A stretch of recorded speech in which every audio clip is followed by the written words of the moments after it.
TikTok, time to rock. Good evening, good morning, good afternoon to everyone who's watching from all over the world. I'm your friendly neighborhood philosopher, David Wood, and with me now is an ex-Muslim atheist, Harris Sultan. How you doing, Harris? I'm very good, David. How you doing? How's it going? And I've seen you around before. I've seen, your videos popping up and so on, but I also saw recently with all of the stuff that was happening with, Muhammad Hijab and Ali Dawa and all these guys that your name kept popping up. Your name kept popping up. Yeah. They were blasting you too. And so I thought, wait a moment, if they're mad at him, if they're mad at him, maybe we should talk here. And so here we Yeah, are. yeah. If they're mad at me, then I must be one of the good guys. I must be one of the smarter guys. I mean, if people like Ali Dawa can go mad at you, or if they can disagree with you, no matter what that is, you should feel quite satisfied that you're on the good side. Because if Ali Dawa agrees with you, that's when it's these are signs to worry about. No, look, I've been watching what's been going on, and I gotta admit, David, you are an absolute genius. I'm an atheist. You're a Christian, but I gotta give it to you. You are an absolute genius. Every trap that you've laid out for Muhammad, the broomhead hijab, he's walked straight into it. He does Like sort a of. raging bull. Like a raging bull. He doesn't know what he's getting into. I mean, I've been looking at the number of patrons, your patrons going up ever since, and I made a tweet as well. I think that got quite a few retweets where I tagged patron support, and I said, these are just games. I know these are just stupid, silly games that Muhammad Hijab wants to engage in, and then your number of your patrons, number of Apostate Prophets patrons, that's been going up, and that's the very thing that he didn't want. Before that, the whole going after your wives and making all these sexual remarks and everything, and that also backfired because you guys ate the Quran. I have a different approach on that, but good on you for standing up, and that backfired as well. There is his own people. His own crowd is like turning on him, just like how they turned on him and Yasir Qadhi after this fiasco of the. I'm just going to tell you, the standard narrative has holes in it. Yep. That was, Some pretty big holes. Everything's backfiring for them. Yeah. It's everything's backfiring, and AP ended up getting something like 1.2 million views, and majority of them are showing dislikes. That shows that he's gained a lot of audience. Now these people even 20% of these people, they're going to say, okay, what is this guy talking about? What's his problem? We're going to check him out. And they're going to look him up. And they'll be like, yeah, okay, I didn't know that. And, David, I've been focusing more on my Urdu channel for my Pakistani audience. I got 2.5 million views in the month of August. Wow. Some gazillion number of hours. On your Urdu channel? On my Urdu channel, Wow. I got 2.5 million views. That's a lot. Last month. Yeah, that is quite a lot. And I think 700,000 came from Pakistan. Majority of them are from India, but again, you've got Muslims in India as well. But most of the people, first of all, people from Pakistan, they're too afraid to engage. They don't hit like, and they don't leave comments. But if I'm getting that many views from Pakistan, my like and dislike, something is not adding up. People are liking the content because I get no exaggeration. I get over 1,000 messages on my Facebook, Instagram, Messenger, and all that, mostly from Pakistan. People are scared to talk about it, but they're watching. Yeah. They're consuming this. So when they're going to see someone, a big star like you or Apostate Prophet, and again, I knew that this was always going to be the problem with Pakistani people, that they can't, obviously, English is not the first language, so they're not going to be watching it. But still, it's still simple enough that people are drawn to it. It's one of the silliest, it's one of the craziest jokes that's been told to people, that's been sold to people, and it's just been surviving for so long. Out of sheer ignorance, I think that's or authoritarianism. That's the only thing. I mean, if people are scared. The first thing I tell people when they tell me that, oh, you're just doing it for fame, you're just doing it for money. I'm like, okay, let's see, just pretend pretend to be an ex-Muslim. Just go to your parents and say you've left Islam. See what happens. Let's see, how you would feel, and then you would know you'd be scared. You wouldn't want to do it. Then what we're doing, it requires incredible amount of courage. Yeah, and I've noticed that even though they call me, what did they call me? This was from Fareed, but then Muhammad Hijab retweeted it, so I can count that as affirmation. They call me the world's most infamous Islamophobe. It was funny because they said they were blasting Mufti Abu Layth, and they said, "You said you don't have a problem with the world's most infamous Islamophobe," and I was like, "Oh, cool. Who is it? I want to see." And I clicked, and he was talking about me. So I was like, okay, so I'm the world's most infamous Islamophobe. But here's what's interesting: the ex-Muslims catch it worse than I do. In other words, they tend to, I do the sort of same thing that the apostate prophet does. We both post videos, criticizing Muhammad and his teachings and so on, but they come at him much more harshly, and I just think it's that ex-Muslim factor that just drives them up a wall. They really, really don't like that. And so I think it's interesting that I can have my history of, making Islamicize me and Muhammad's boom, boom, room, and now eating the Quran, and they'll actually get more upset more quickly at an ex-Muslim. And so nada, I can't anticipate that it's a fun life. Go ahead. No, go ahead. You hear me? Yeah, this actually works. People initially think that, okay, you're going that far, but any type of criticism, any kind of attention you get over over criticizing any ideology, because if people are emotionally attached to that ideology, they're drawn to it. They want to see that. What the hell? I thought my Islam is perfect. I thought Prophet Muhammad is the greatest example of mankind. What is this guy saying? And then here you are discussing his sex slaves. You're discussing all the terrible things that he did in his life, and people are like, I didn't hear about this.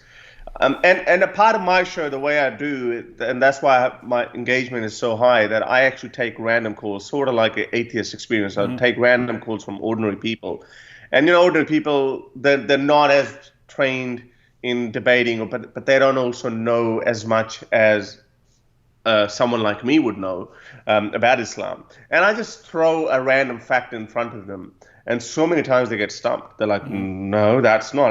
Then I said, "Do you believe in Sahih Bukhari?" Yes, I believe in Sahih Bukhari. And you show it to them, and they're like, "Okay, but I'll get back." So my point is that these people are watching. So whatever we're doing, I'm not sure if you're familiar with the latest study that's been done in Iran. 50%, half the Iranians have left Islam. I think the number is something like 68 or 69% people who do believe in a God. Can you hear me? Yeah. I saw was it Pew Research that put out a study a while back? And then I know that Armin Navabi was talking about that recently. I didn't see it because I think he was speaking a different language. But I remember seeing people passing around a Pew Research study on the number of people in Iran, and I saw similar numbers even before the rise of ISIS. I saw similar studies about Iraq, that after seeing all the things that had been happening, the younger generation especially was just growing up with nothing but contempt for just religion in general, thinking this is what it does to the world. And so it looks like similar things happening in Iran. And wow, for a religion that we're constantly told is about to take over the world, it's not looking good on the inside there. It's not. It's dying. It's dying. It's a diseased structure. This whole structure of Islam is diseased, and it's like it's very ugly on the inside, and then they've just put a lipstick on it, made it try to look really pretty, but it's not pretty at all. And people are waking up to it. It's very, as I always say it, that it's very difficult to sell flying donkeys and splitting moon, all these kind of stories in the 21st century to young kids. I mean, even if these kids go to ordinary schools where they are traditionally sheltered from critical thinking, they still have social media. They're still going to look up David Wood. What is he saying? What is this guy talking about? Yep. The one thing that I wanted to mention, that people like how Muhammad Hijab is like, he pretends to look like a very smart person, but he's a dumb brute. Everything that he's done has actually backfired so far. But I was thinking, and I said that some people were criticizing you as well from ex-Muslim community for eating the Quran, and I was saying that for someone like David Wood, who's the world's infamous Islamophobe, I think I used something like the world's worst Islamophobe. Someone like him who's been doing it for what, 13 years you've been doing this? Mm-hmm. And after 12, 13 years, today, just recently, he ate the Quran. What was stopping him from doing this all these years ago? I mean, he could have done it. Like, we know, everyone knows now that if you want to piss off a group of Muslims, if you have an anti-Muslim immigration policy or something, all you got to do is just go to the biggest square in your city and then burn the Quran. Job's done. Let the Muslims do the rest of the work for us. They will burn the city. They will turn things upside down. And the politicians will be like, oh, shit, what do we do now? That's what's going to happen. We know that, but still, majority of people don't do it. Yeah. But for David Wood to do it after 12, 13 years, just imagine how much this broomhead guy, this golden shower hijab, how much he has poisoned the discourse. And I think that's why when you keep doing it, people, I know the Muslim mentality. People are cursing hijab. People are cursing hijab. We like to find reasons to blame people. We like to say, oh, it's happening because of you. And people are thinking that hijab is happening because of you. So hijab is incredibly... Ali is traditionally incredibly stupid, Ali Dava. Hijab is so arrogant that he doesn't realize all the devastation that he leaves behind. Yeah, and... along those lines of how easy it is to enrage people like Muhammad Hijab and Ali Dawa. I mean, I warned them repeatedly. I mean, if you go back to those live streams from a couple weeks ago and we started talking about this, it's like, dude, you do not want to go down this route. You can shower me with abuse all day long. I'm fine. It doesn't affect me. I can enrage you in a couple of seconds. It doesn't take that long. You're extremely sensitive to these kinds of things. So do not go down this route. And I really think that they've just seen over the past couple of decades so much that, I mean, the more terrorist attacks we have, the more everyone praises Islam. Even after grooming gangs, everything else, the more people praise Islam, no matter what people do. And I think it's become ingrained in their minds that these people will back down. If you just keep pushing, they just keep backing down. And so I think Hijab got to a point where he said, you know what? I'm just going to go after everyone. I'm going to start a war with everyone's wives and watch all of these dudes back down. And you just wonder, man, I mean, how do you not realize, laying aside the issue of whether it's right or wrong, right? Even if you thought it was perfectly okay, is this something smart to do, right? I mean, if I'm just thinking, because if I were a Muslim, it would, and I realize that in a lot of places in the UK and the United States and Canada, Muslims are still massively outnumbered, and therefore it's in my best interest and the best interest of my community to get along with everyone else as much as possible. And if people are going to criticize my prophet or criticize my book, well, guess what? My book and my prophet call for your violent subjugation, so I guess I can't, there's nothing I can do about it, really. And you'd think that would be in their minds. Yes, they're going to, people are going to criticize me, but my goal should be to get along with people as much as possible and to say, hey, even though you're going to criticize, as long as we don't get violent, then that's okay. And that would be pretty similar to Muhammad when he was in Mecca. People are making fun of him. People are calling him stupid. People are calling him names and so on. But he's saying, hey, to you be your religion and to me be my religion. He understood that's in the best interest of a community that's completely outnumbered by non-Muslims. So you would expect them to get that, but you got these young guys, these young, the Ali Dawas and the Muhammad Hijabs, who are just no, I'll just start it up with everyone, and you'll see the power of Islam, and then it doesn't work. It doesn't work, and they can't figure out why is everything going wrong here, and I don't.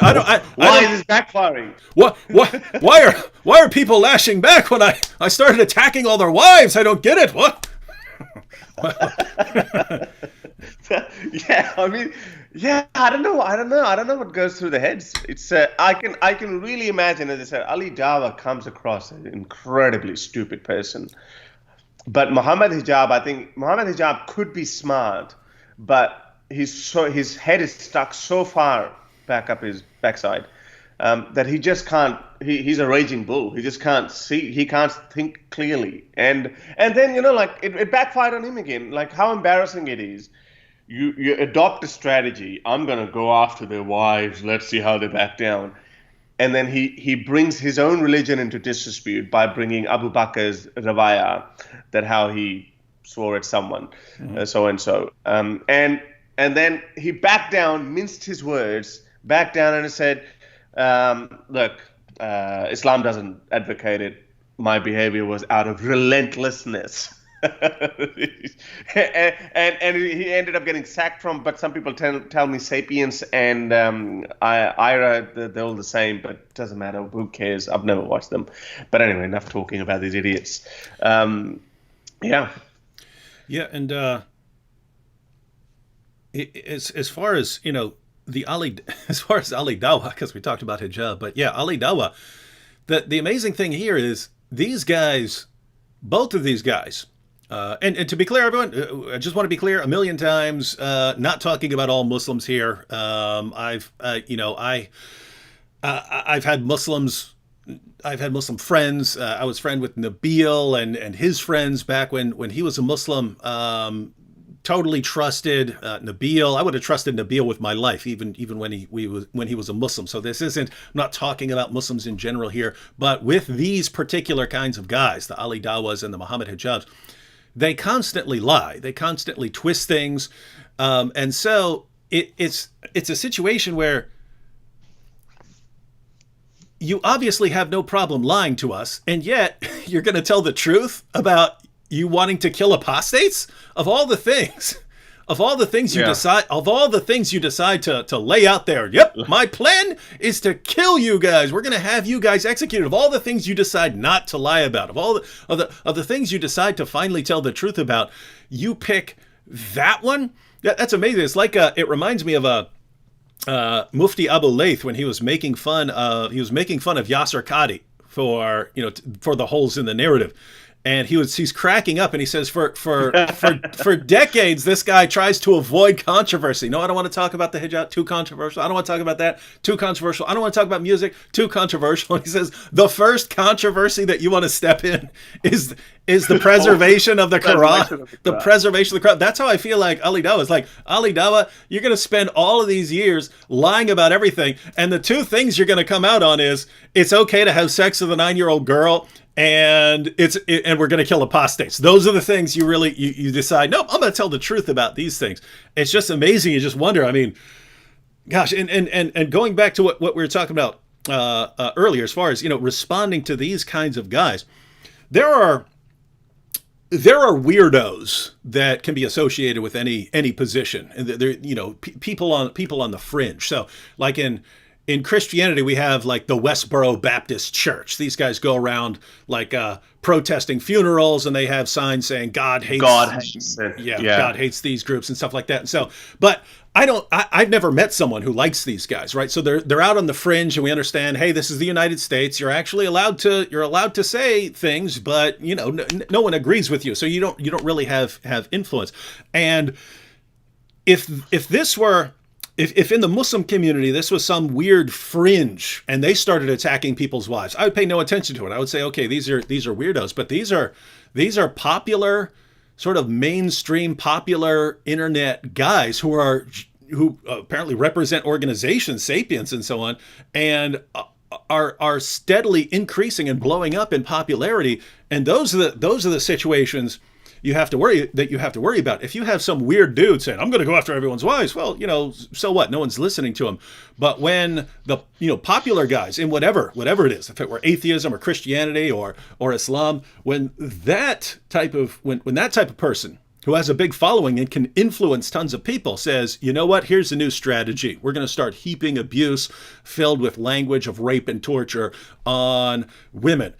That's when I would sit there and go, whoa, I've had this kind of in my pocket for years, but I know what Surah 6 verse 108 says, and that if you're heaping abuse on someone, insulting, then if I threaten your religion with insults and abuse in return, you're supposed to back down. And so I've been keeping this in my pocket, but I'm pulling out the pocket now.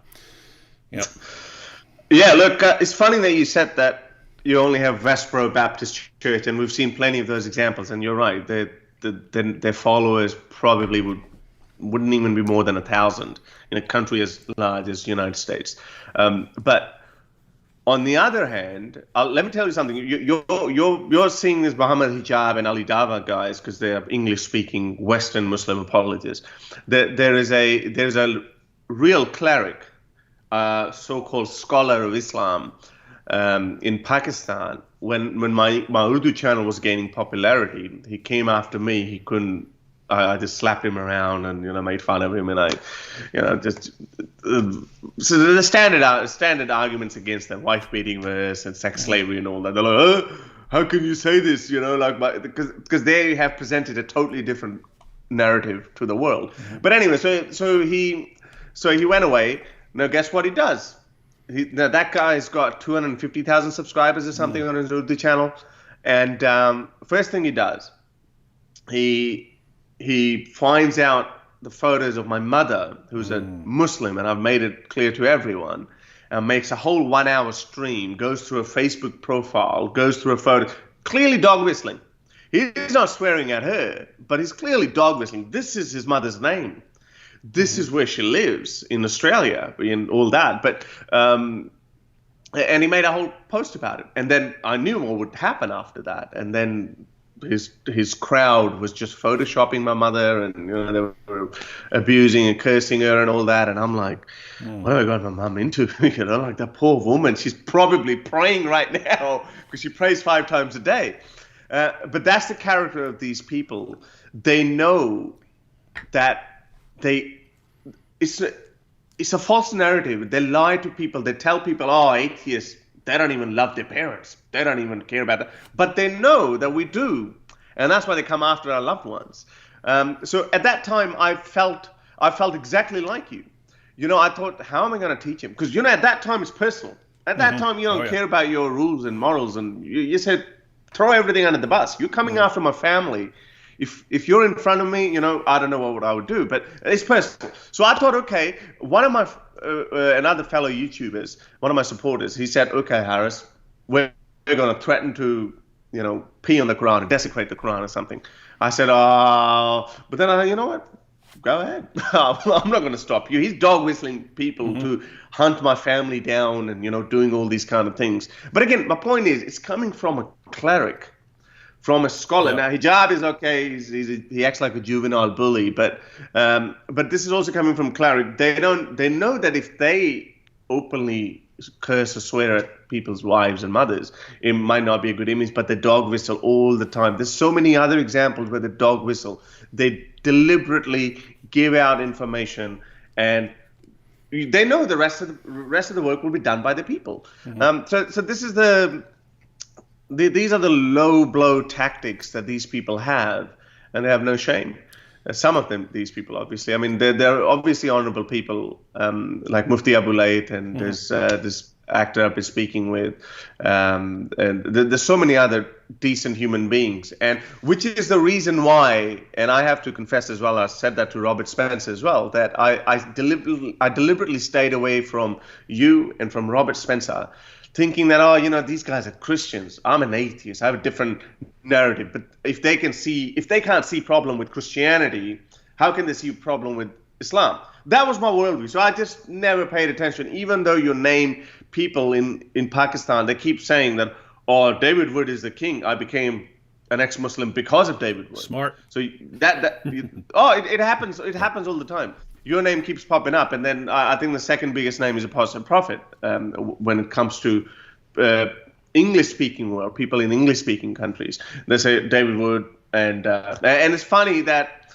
that you're also just critiquing Islam at the same time. You're not preaching your Christianity. So these people, I'm going to say, you're not turning these Muslims into ex-Muslim Christians. You're turning them into ex-Muslim atheists. It's just bizarre. But well done. No, I've been noticing that for a long time, that there are basically two directions. I've occasionally seen another direction, but you've got these guys, and they've been raised all their lives to believe in Muhammad and believe in the Quran and believe in God and believe in angels and so on, and then if you just go and wreck their belief, then even if you're going after Muhammad and the Quran, you've got two basic options there. You still might believe in God, and you still believe in Jesus, and you still believe that God sends prophets and so on, but you reject Muhammad and the Quran. And so pretty natural for these people to become Christians. Or at sort of the end of that, you don't trust religion in general. It's like, wait, these guys misled me my entire life, and you just end up with this negative attitude towards any sort of religious claims. It's all, wait a minute, it's all of these religious claims. They're like the same kind of claims that this guy was drilling into me in the in my school and so on, in my madrasa. And so it's there are exceptions. I believe Farhan Qureshi is now Hindu, I think, something along those lines. He went in an Eastern direction, but in general, I would just I haven't counted or anything, but it seems like around half and half of the people that I hear from, like half are becoming either atheists or agnostics, or just not sure, not religious. Or they become Christians, and then occasionally you find someone who becomes something else. But and I mean that seems pretty natural. It seems pretty natural to have one of those reactions. Either, oh, I don't believe in that guy anymore, but I still retain a lot of my former beliefs, versus, man, I'm so disgusted with this whole religion thing. I don't want any part of it. Not of Islam, not of Christianity, not of any of. Yeah. I reckon the number would not be 50-50, but again, your experience might be different. People who are writing to you would be different. I think overwhelmingly they turn up being atheists, but even the people who reach out to me and they mention your name. But I think why you're different is because you're not like other Islam critics who criticize Islam and then in every sentence replace Muhammad with Jesus. So that might not also, that kind of approach might also only appeal certain percentage of crowd, not overwhelmingly. But when you go all in on Islam and the Quran exclusively, that's when people go, okay, let's see what this guy is saying. And then for like when I first watched your video, I don't know, a long time ago, I didn't even know you were Christian. You were just going, yeah, Muhammad. I was like, okay, I watched this video. And a few months later, I watched it again, some other video, and I'm like, okay. And then when I looked into it, then I found out about Nabil and, all your work with him, and about your history as well. So, and again, but I was obviously reading Dawkins and Sam Harris and all those guys at that time. But yeah, you're right. I mean, it's quite natural. Once you go, well, if I've been lied about this, then what makes me think about Jesus is right or not? So and that's how my journey started. I always had these questions about Islam. I was a boy growing up in Pakistan. I moved to Australia when I was 19. I came here to study. I did my degree in IT, and I had these questions which were suppressed. They were never, funny thing is I actually went to a Christian school. All my teachers were Christians. And now as I grow up, when I became an atheist, then I realized that those poor people in their own country, they were always petrified if something, they would teach us. Our Christian teacher was teaching us the religious studies. It's, it's not really the religious. It's just like a textbook history of Islam in subcontinent and all that. But I remember this line. I remember, and she was just singing songs about the glory of Islam. But now I think about it, and I go, it must have been killing her. That these people came from Arabia and they conquered India, and they came with all these good things and good teachings, and people found this religion to be so beautiful, and then they converted to Islam. I was like, this must have been hurting her when she was teaching us that. Or maybe, Stockholm Syndrome, maybe at that time, she just thought, yeah, maybe there might be some truth in that. But I had those questions, but nobody had those answers. But there was a culture of suppressing those questions. And I guess which is everywhere. Sometimes kids are encouraged to ask questions. Sometimes they're not, even in Western countries. If you have a very religious family, people, a kid might feel a bit intimidated to ask his father about God and whatnot. But in Pakistan, it's a totally different ball game. And they'd burn cities they'd turn everything upside down if you just say something wrong and is going in the worst direction. So when I came to Australia, I remember there was this Christian apologist. He had written a column in the newspaper, and I was just reading it. And he was critiquing Richard Dawkins, but he was coming from a Christian point of view. And even though I had just watched one documentary of Richard Dawkins, even though I had all these questions, like, oh boy, that's too confronting. I don't think he can talk about God like that. Even then, now I look back, he's one of the politest guys. But because I'm just saying that how religion holds onto your psyche, that even at that time when I watched one of the politest atheists, he's critiquing Christianity and Islam. I think the documentary was called Root of All Evil or something. In America, they have a different name. And I watched it. I was like, no, man, you can't talk about God like that. God is love, blah, blah, blah. I turned it down. And then 6 or 7 months, maybe a year later, I saw this newspaper article. And this journalist was critiquing Richard Dawkins. But I'm reading it from the journalist's point of view. And I'm saying, the other guy, whoever the other guy is, makes more sense. And this is about 2005, 2006, and so internet was in its Google was in full glory. And then when I looked up Google, I found Dawkins, and I consumed, I think, 4 of his books in 5 months or something. And then I found about. So at that time, I realized, okay, I've got the answers. I think I was already stepping away from religion because there was no evidence. But at that time, I could conceptualize my thoughts, and I could eloquently put them in front of people. So that, and again, Mariam Namazi is another one. She, in 2008, just stumbled across a BBC interview. It was a BBC program where she was standing. And I'm like, wow, do these people exist? I thought I was the only one. I was the only person who left Islam. This is in 2007 and 2008, or 2007, I believe. And she's talking, this brave woman standing up, and there's these clerics are sitting there, and she's just hammering Islam away. Again, that was my shock. I was like, ooh, can you talk about? Because now I was trained by people like Dawkins who were just criticizing this Christian God, and they were very sophisticated in their approach. And now I'm looking, Mariam was just giving it to him. And I'm like, wow. And then, that's where the term ex-Muslim came to me. But even then, I didn't do it for 10 years. I didn't start my activism until 2017 when I realized that. So I was an atheist throughout this time. I met a beautiful Australian partner, built a life, carried on with my daytime job, finished my degree in 2007, found a job. Everything was fine. And then 2017, there was this crackdown on these poor atheists in Pakistan. One of the guys who ended up getting caught is one of the nicest guys. I have never met him, but I've heard about him. That his speech was so eloquent, so polite. It's like literally the flowers coming out of his mouth in his criticism of Islam. But it was all very confined within closed circles and some limited Facebook groups. But the government decided to crack down on them. And they arrested them. A few other people got arrested. One of the people I rescued helped him out of Pakistan. And that's when I thought, you know what?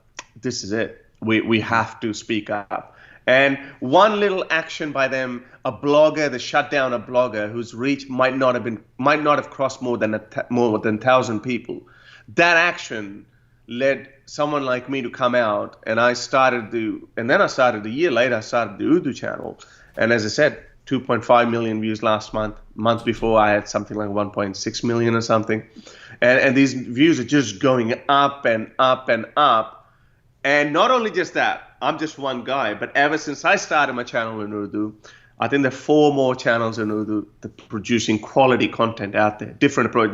There's some ex-Muslims who don't like my approach, but then they go to this other guy, Ghalib Kamal, and there's another one called Spartacus. So people like different people. We know that this is human nature, but at the end of the day, what we're doing, we're all going after Islam, and it's the biggest virus in Pakistan. Yeah, I do get questions like that, like, David, why are you friends with the apostate prophet and Abdullah Samir, and why do you have these atheists on here? It's never crossed my mind that if I disagree with you on one thing, therefore, I have to disagree with you on everything. Like if you, me, and a Muslim were in a room and the question was, does God exist? I would agree with the Muslim. I'd have some differences on that view, but, it would be kind of, we believe in a creator and you don't. If the topic were, is Muhammad a prophet, something like that, then, it'd be you and me, and he's the odd man out. But when it comes to this particular issue, I mean, if there's anything that should unite various groups, it should be, hey, one thing we all agree on. We all agree, whatever else happens, we do not want to be controlled by that over there. We do not want to be controlled by that over there. We see that leads to bad things wherever it goes. And I look at it as kind of it's weird because it's on a more foundational issue. I mean, it's more kind of more foundational issue than other things. Whereas, hey, if you and I disagree on this and this and this and this and this and that, well, it's fine to have those disagreements. We're still allowed to talk to them and so on. Whereas if you have something else that then undermines your ability to even have disagreement or undermine your ability to even discuss or voice your disagreements, that's on a different level. On this level right here that we're on, we can have all kinds of disagreements and we're fine, and we can respect each other and so on. When the claim is something that undermines our ability to even do that, then that I can have no respect for that. And yeah, and so that's part of why I end up continuing to go after Islam. Yeah, and then oh, go ahead. I remember the point which I missed on, which I missed earlier on. So I purposefully stayed away from you and Robert Spencer. And when I had him, when I spoke to him on my channel, I said the same thing. And the reason was, okay, so these guys are Christians, I'm an atheist. When did that become, like a competition like that? Fair enough. I mean, as you said, we can disagree on so many things, but then I realized that I am trying so hard, my whole movement, so to speak, as far as I'm concerned, is to reach out to Muslims. And any Muslim cleric, even a third-grade Muslim cleric who knows nothing about anything, I will engage with him in a conversation.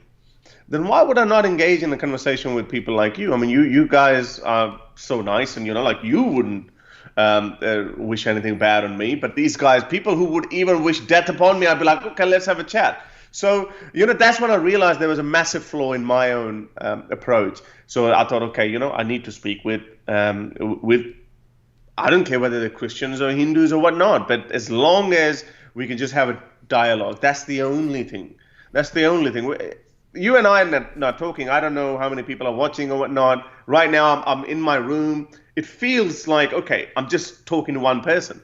Mm-hmm. But we never know how many people end up watching that and how many lives you end up touching and changing.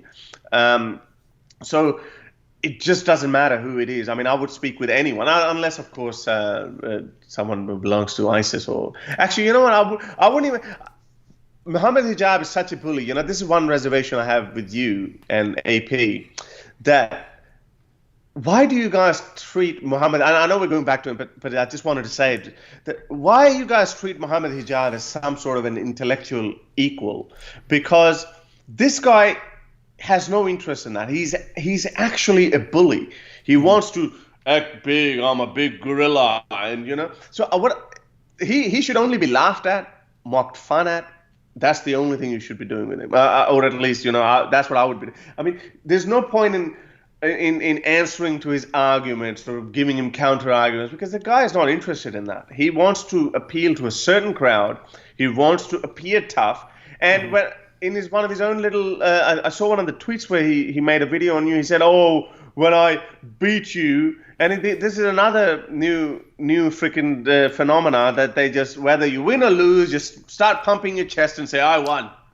So when I beat you, I was only 26 years old, and then I realized, that was only a couple of years ago. So he's not even 30 yet. No wonder he acts like a juvenile brat, because this guy hasn't matured enough. And I don't know, I think you said in one of your videos that when you look back or not, but anyway, but I do think that when he looks back, when he's in his 30s, when he's calmed down a little bit, he would look back and he would be cringing. Because we've all done some things in our youth. We look back and we're like, oh, I wish I hadn't done that. I wish nobody knows about this. But he's the difference between us and him is us might be in private. We're in front of some friend. We might have said a silly joke or something or not. He's done it in front of the world. He's going to look back and his own, and I'm sure, when IRA or whatever that organization is, when they made him, put out this tweet that Islam's got nothing to do with it, my conduct was inappropriate, blah, blah, blah. Actually, no, he didn't say my conduct was inappropriate. He just said something along the line that I'd been going at it. It was out of my relentless and whatever. So that tweet, someone must have made him put that tweet out. But imagine those people, what they had to go through, but they would have told him, hey, Hijab, bro, calm down, man. This is not a this is not a good picture of us. It doesn't look good on us.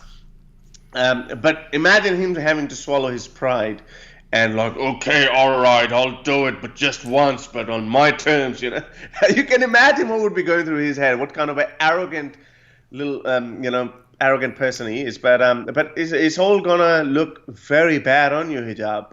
Well, not even distant future. Just through a few years into the future, you'll be looking back and you'd be pretty embarrassed of yourself. Well, it's not going to be years down the road. Yeah, I mean, he might look back, years down the road and be embarrassed, but he's going to have to start swallowing his pride pretty soon here, because I'm going to make him. I know the steps I'm willing to take on this Quran, and I know if he doesn't want to, the other Muslims will make him eventually take those tweets down and apologize. But on the issue of why pay attention to Muhammad Hijab, this goes back, and I've talked about this on live streams before. This is going back to more than a decade ago. One of the problems I saw was that when churches wanted to have an interfaith dialogue or a debate, a Christian-Muslim debate or something like that, they would get the most respectable, nice, gentlemanly Muslim speaker to come in there.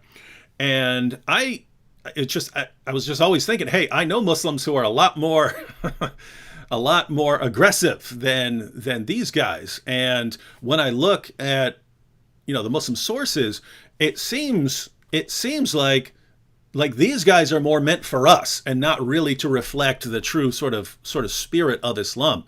So when I look at someone like a Muhammad Hijab or an Ali Dawah, I know that as an American, as a Westerner, as a Christian, I don't want to interact with the chest thumping guy. You want to marginalize and get rid of him and get the people there where you can have serious, calm discussions. But at the same time, I think that's part of the problem, in that is giving a lot of people a false picture about Islam. Because here's the thing: you go up to a Christian in America who goes to a Christian church, and you start saying, hey, what do you think about when you think about a Muslim?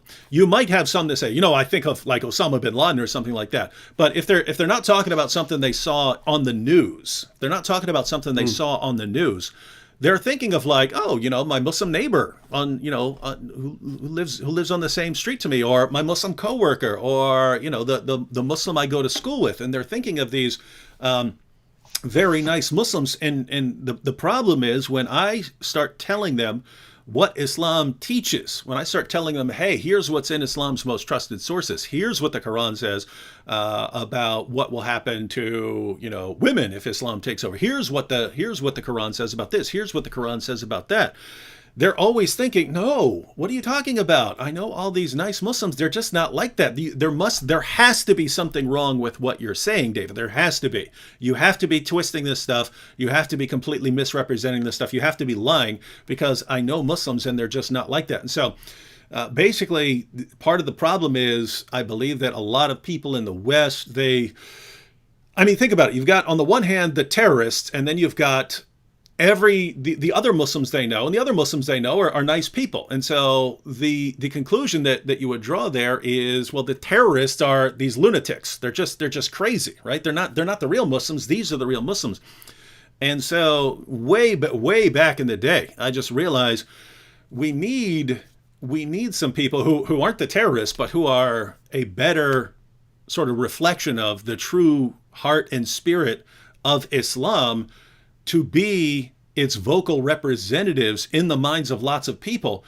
And so when I see, an Ali Dawah or a Muhammad Hijab, as revolting as they are, and as much as we want to say, oh my goodness, please get rid of these guys, please take these guys somewhere else, please Muslims, do something about these guys, as much as we want to recoil from them, I also want to say, no, these guys, and, admitting that Islam allows sex with 9-year-old girls, admitting that, hey, if we get a chance, we're gonna kill you ex-Muslims. These guys admitting this stuff, and then thumping their chest and me strong, me crush you. I'm looking at that going, you're finished. Yeah, this is. Wallah, you're finished. This is more. This is closer to what I read in the Muslim sources, and so I think. Yeah.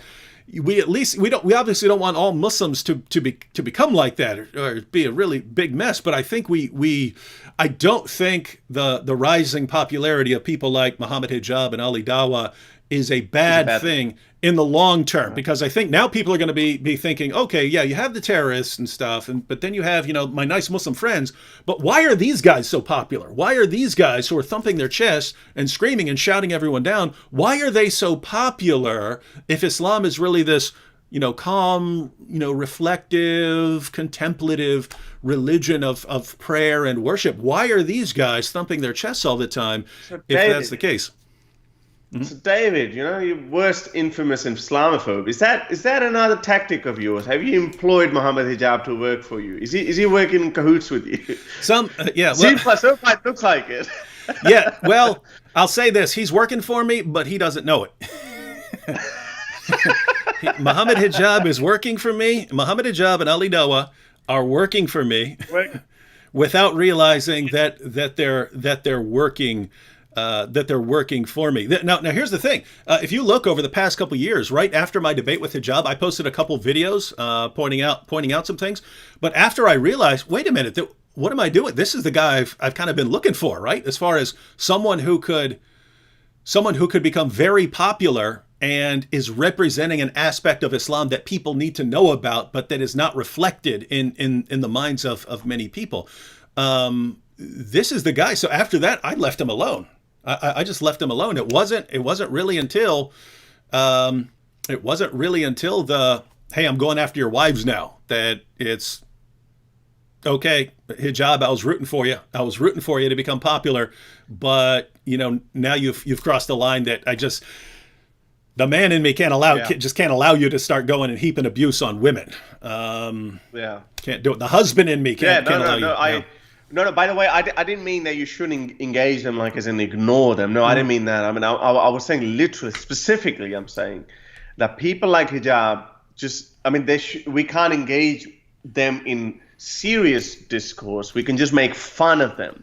That's what I'm saying. Just laugh at them, make fun of them, and that's what kind of what you're doing. You're always poking him, and it's like more this bear gets provoked, better it is for you. Like if we're just looking at it as a duel between two sides, you've got him wrapped around your pinky finger. Like, I mean, he just doesn't realize everything so far has actually backfired, and it's like, man, hey, hijab, can you come after me as well, please? I can. Hey, you know, it's funny because you mentioned earlier that he that he just falls into every trap.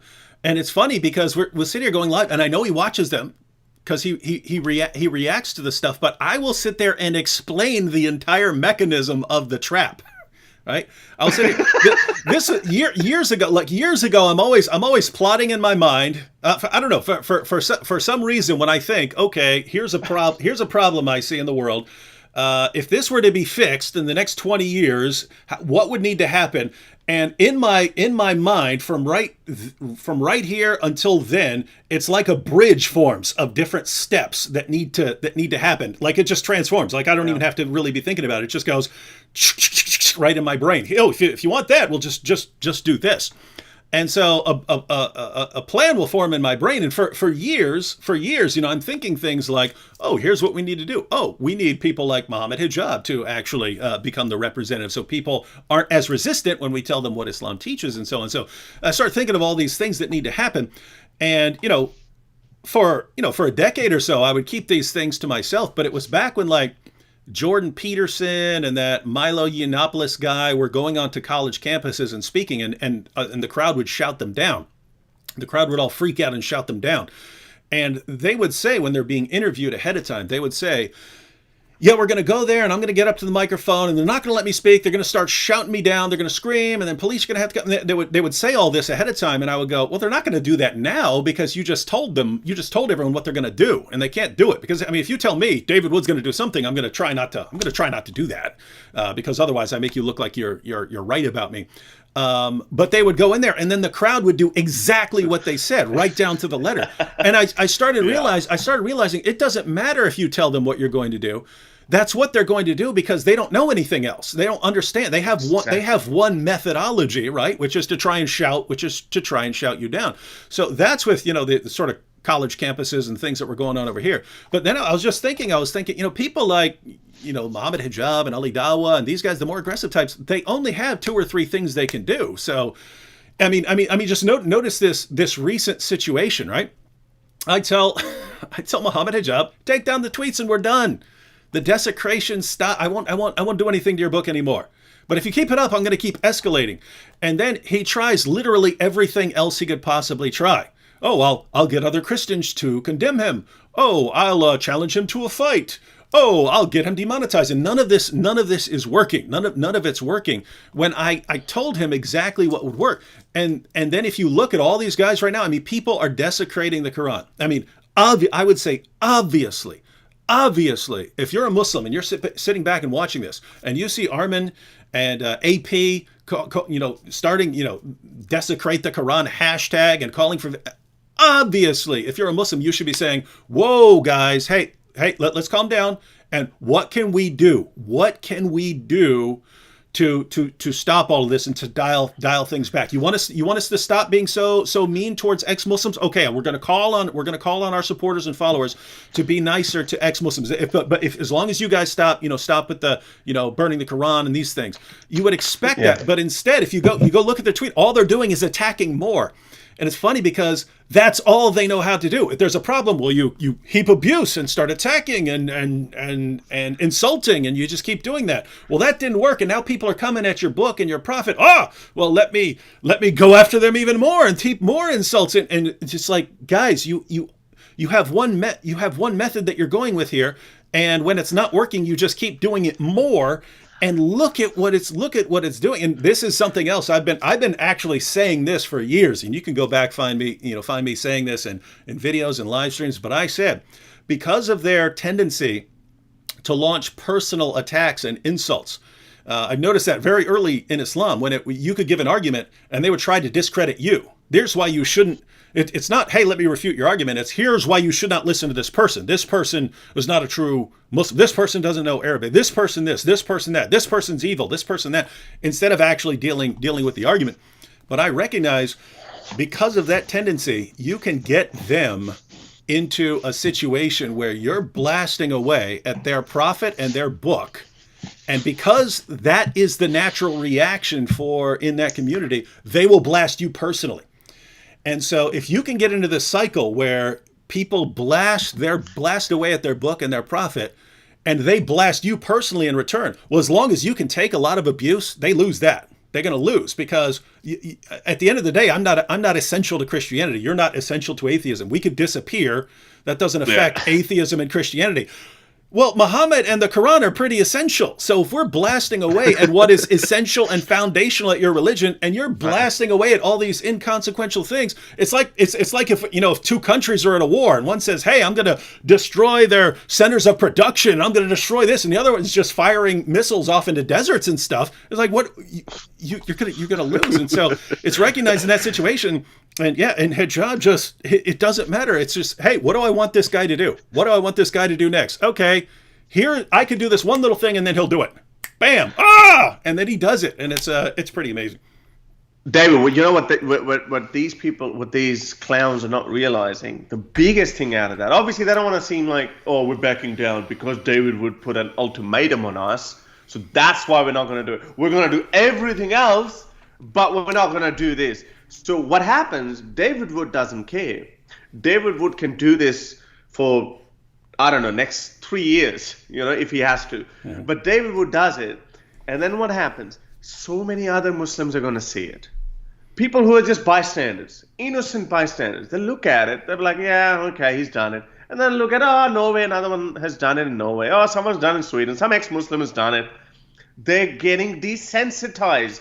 So Islam also relies on the fact that Muslims are emotionally charged with this ideology. And now what they're not helping is that they're helping us, or probably more so people like you, brave people like you and Armin, disconnect this emotional connection between Quran, Islam, Muhammad, and Muslims. That's another thing that's working. So it's win-win for you. So not only that you can keep doing it for infinite amount of time, as long as you live, and then these guys are just ramping it up, and they're also themselves. And another big why blasphemy or sometimes extreme blasphemy is very useful. I've had plenty of messages from people because Islam's biggest strengths are turning out to be its biggest weaknesses. For example, suppression of freedom of speech, incalculable amount of lies and storytelling that Muhammad was so nice, this woman used to throw rubbish at him. And one day she didn't throw rubbish at him. He went up to find out, why did you not throw rubbish at me? Oh, she's sick. And then started looking after her. And then she turned into a Muslim. Oh, dear Muhammad, what a lovely character. Always old ladies involved. Turns out to be a lie. When I tell them to people, they're like, oh, what? Okay. So Islam's biggest strength is turning out to be its biggest weakness.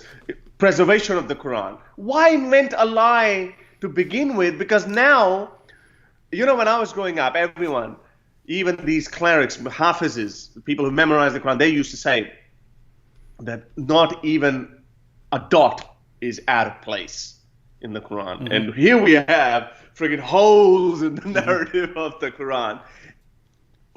So these lies are turning out to be, are blowing up in the face. Where, for example, Christianity doesn't even have a claim as stupid as that. They're like, okay. So it doesn't matter Christianity might have other weaknesses. That's fine, but and maybe that's why Christianity has been weakening. But Islam was so strong for such a long period of time because of these very few things: emotional connection between Muslims and Islam, preservation of the Quran. It must be from God because what other book can be preserved like this? And then we're like, oh, okay, and because they wanted to preserve the Quran, these verses of cutting off hands and feet and owning slaves and sex slaves, etc., they might have worked 200 years ago. But now they can't change it. They're like, gosh, what do we do now? What do we do? How do we tell these Islam critics that, it's okay, under this context, it's okay to chop off the hands and feet of those who wage war against Islam? Now we're I mean, 100 years ago, you could say, well, if someone's waging war on you, literal war on you, then of course you're not going to give him roses. You're going to cut off their hands and feet. But now we live in such good times that we have Geneva Convention, and we have shown that even in war, you don't torture your enemies or the enemy combatants. You don't torture them. You give them 3 meals. You put them in a house. You do all these things. What kind of a book is this? So these were the strengths of Islam that they're just blowing back in their faces. And people like Muhammad Hijab are acting as catalysts. They are helping us. I mean, holes in the Quran. I mean, people like us, my good friend Abdullah Gondal has been making detailed videos on that for over 2 years now, on my Urdu channel as well. Hundreds of thousands of people have seen it. But the way this one little interview, the standard narrative has holes in it. Mm-hmm. Now the way that blew up, and guess who's at the center of it? Yeah, our golden shower boy. Yeah, and that's it's you talked about Abdullah just going back a couple of years, but the people who've been doing this, I mean, Jay Smith's been doing this, over 20 years, and I've been talking about this for, I don't know, 15 years or something like that. And we just go to Muslim after Muslim after Muslim saying, look at what your sources say. Look right here. Look right there. And it never, I mean, occasionally you'll make an impact with a particular Muslim, but nothing ever becomes popularized. I mean, in other words, every new Muslim you run into, perfect preservation right down to the letter. When you're talking about that, not a change in a dot, I have an endless array of Muslim apologetics books and Muslim dawah books on my shelves that say this. Not a single dot, and this is not a single dot has changed in the entire history of the Quran in any manuscript, and this is a miracle. And if you believe this, then on the one hand you'd think, well, how does that, is that really a miracle? It doesn't require a miracle for that, but it would be pretty impressive if human beings are copying entire books and not making any mistakes. That would be pretty amazing.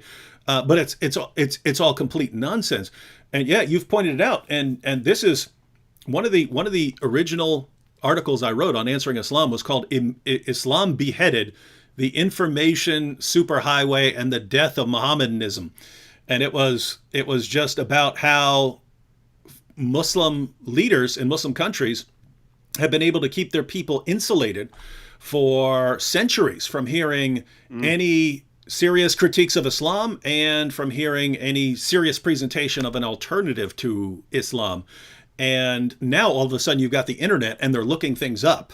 And now that stronghold, what was its strength, is, as you pointed out, going to turn into its weakness, because it was a strength it's just like, something like communism or something like that. If you can control the entire flow of information, if you can control everything everyone hears, then you can control what they believe, and you can control all kinds of things.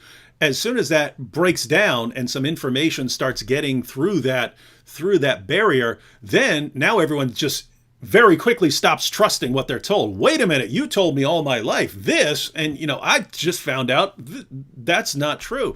And something like the preservation of the Quran is a perfect example when you make this incredibly false claim that can be so easily refuted just by putting 2 manuscripts in front of someone's face. When you that's the hill you decide to fight on, this hill of perfect preservation, and someone comes in there and destroys that claim. Well, the person who comes in there and destroys that claim and shows, actually, you've got all these problems in the manuscript history of the Quran, that's false. You haven't just shown the person that particular claim is false. You've shown the person that he or she shouldn't be trusting the people who told them that. In other words, if there's the president of the United States and Secret Service is checking everyone at the door to make sure they don't have any weapons, well, if all of a sudden someone in the middle of the audience pulls out an AK-47, that doesn't just tell you, hey, there's a person with a weapon. That tells you people at the door are doing a horrible job. And in theory, everyone could have a weapon, right? Well, it's kind of like that with this. It's, wait a minute, if the people who are telling me, who are supposed to be guiding me to the truth about my religion, lied to me about that, because I know they know what's in the Muslim sources. The Muslim sources are filled with these, entire chapters coming up missing and so on. If the Muslim sources say all that kinds of stuff, and then they were lying to me, it's not just, hey, now that that belief in perfect preservation is under investigation. It's all of everything those people told me is under investigation. And that's why people are leaving Islam. Yeah, and look, different things work on different people. For me, for example, I mean, even the morality part wasn't that much of an issue. I know ex-Muslim women are usually they wake up to it by looking into, hang on, why is my statement worth half, and why my husband can beat me, and all these things. So, but as a Muslim boy, especially when you're 17, 16, 18, it doesn't matter, I mean, at least you're at the top. You can have 4 wives and unlimited number of sex slaves if you wanted to, or if you could. So you're not at a disadvantage. So different things approach differently. And this preservation of the Quran issue never really appealed to me because, as you said, I even literally give this challenge to people who call in my show, that what's so special about it? Okay, it's very impressive. If not even a dot has changed in the last 1400 years, that would be impressive. It still doesn't require a miracle, but very impressive, because early on it became a part of your faith that you have to memorize the verses. So because it's a part of your faith, then fair enough, you can preserve it, but still it's likely that someone might have made a mistake in copying it someplace. That's what you would assume. And if that hasn't happened, then very impressive. Well done. But it gets worse when you do see mistakes. Then you're like, oh, okay. So then there's definitely nothing special about your book. So I wasn't even that into it. For me, there were other things like, okay, well, God's throne floating above water before the Big Bang. Earth and heaven being split. These meteorites are actually missiles thrown at the jinns. I mean, this kind of crap is in the Quran, and I know that might not trouble you because you might have other stories or miracles in Christianity, but different things approach differently. But point is, when you have this counterattack on this ideology of Islam from all angles. Bad morality. It's like this Islam, this poor little boy in the middle, and people are shouting at him. Women are saying, "Why did you do this to us?" Scientists are saying, "Hey, how could you have said this?" And then the other people saying, "How could you have done this?" And Islam has got no comebacks. And this is the reason, as we spoke about earlier, I think it was some Swedish or maybe Norwegian, actually no, Dutch university that did the study in Iran. A year earlier, it was done by BBC in Arab countries. I think Tunisia's number went from 20% atheists and agnostics to I think 35% or something. And the other second country was Libya, and I think that was somewhere sitting at 25, 26%. Hey, wow. Something is happening. When I was back in the early 2000s, I thought Libya was like at 99% or something like that. Yeah, that's because of Gaddafi was, these guys, see, that's another thing. These guys don't allow actual polling. People are saying that in Saudi Arabia, atheism has gone through the roof. Saudi Arabia is the most authoritarian country when it comes to religion and probably politics as well. It's the most authoritarian. You can't even ask these questions there. Countries like Pakistan and Malaysia are a little bit different. Yes, they are very conservative and very... but the state itself is not as aggressive as Iran or Saudi Arabia. That's why Islam is crumbling even faster in those authoritarian countries. But Pakistan has 220 million people, 200 million are Muslims, and now they're just becoming more and more radicalized. Now they've just started passing laws against Shias, which make up about 15% of the population. What's going to happen? Where are they going to go? They're just going to keep fighting with each other, and people are going to, because human nature is we demand, our existence demands peace. We don't want to be in a conflict all the time. And that's why when enough blood is going to be shed, what they're doing, they're literally killing each other. Now a Muslim is killing another Muslim over blasphemy. Now, to them, see, in other countries, Arab countries, they don't take blasphemy as seriously as they take apostasy seriously. Mm-hmm. In Pakistan, it's reversed. They don't take apostasy as seriously. They say, well, if you're ex-Muslim, go, we don't care, but don't you dare say anything about our prophet. That's where they go. So over there, you literally get killed. So they have a totally different attitude. But what happens? Nothing stays the same. Nothing. It always evolves. So some genius in Pakistan in the 80s thought that, okay, we're going to put a death penalty over blasphemy. They know that the law is pathetic. That's why over 1,300 cases, not one person has ever been hanged in Pakistan over blasphemy. Never, because they know that they can't hang people over this. They know it. In return, they've hanged plenty of people, plenty of murderers, but they haven't hanged anyone over blasphemy. So the state knows, government knows this is pathetic. But what happens? Because you made this official policy, people get charged up. Now, you say, oh, why did you say, so there are different levels of referring to someone in Urdu. For you say tu. Tu, you can say for a younger kid or someone with disrespect, you can say tu. But for someone with respect, you say aap, meaning, and that's for Prophet. So if you use someone like tu, the word like tu, that you would use for a kid, for Prophet Muhammad, therefore that's blasphemy. We can put you in prison. And if you haven't hanged him, then what's the state doing? And then people become vigilantes and they start taking action into their own hands. Last week, I reported on this. A person who's a memorizer of the Quran, he knows the Quran off his heart, he got killed by his fellow security guard over blasphemy. Now, this guy who got killed would have loved the Prophet like anyone, like as any normal Muslim would. But he also got accused of blasphemy, and he got murdered by his own friend. And that's the frequency has increased. Oh, actually, here's an interesting stat. In last month alone, ever since that U.S. citizen was killed in Peshawar court, I don't know if you heard about him. He was killed in a Peshawar court. I reported on quite a few times. So last year, I think at the end of July, there was a U.S. citizen, Pakistani U.S. citizen. He was lured back to Pakistan and to have some sort of conversation, but it was a trap. And as soon as he got there, they arrested him.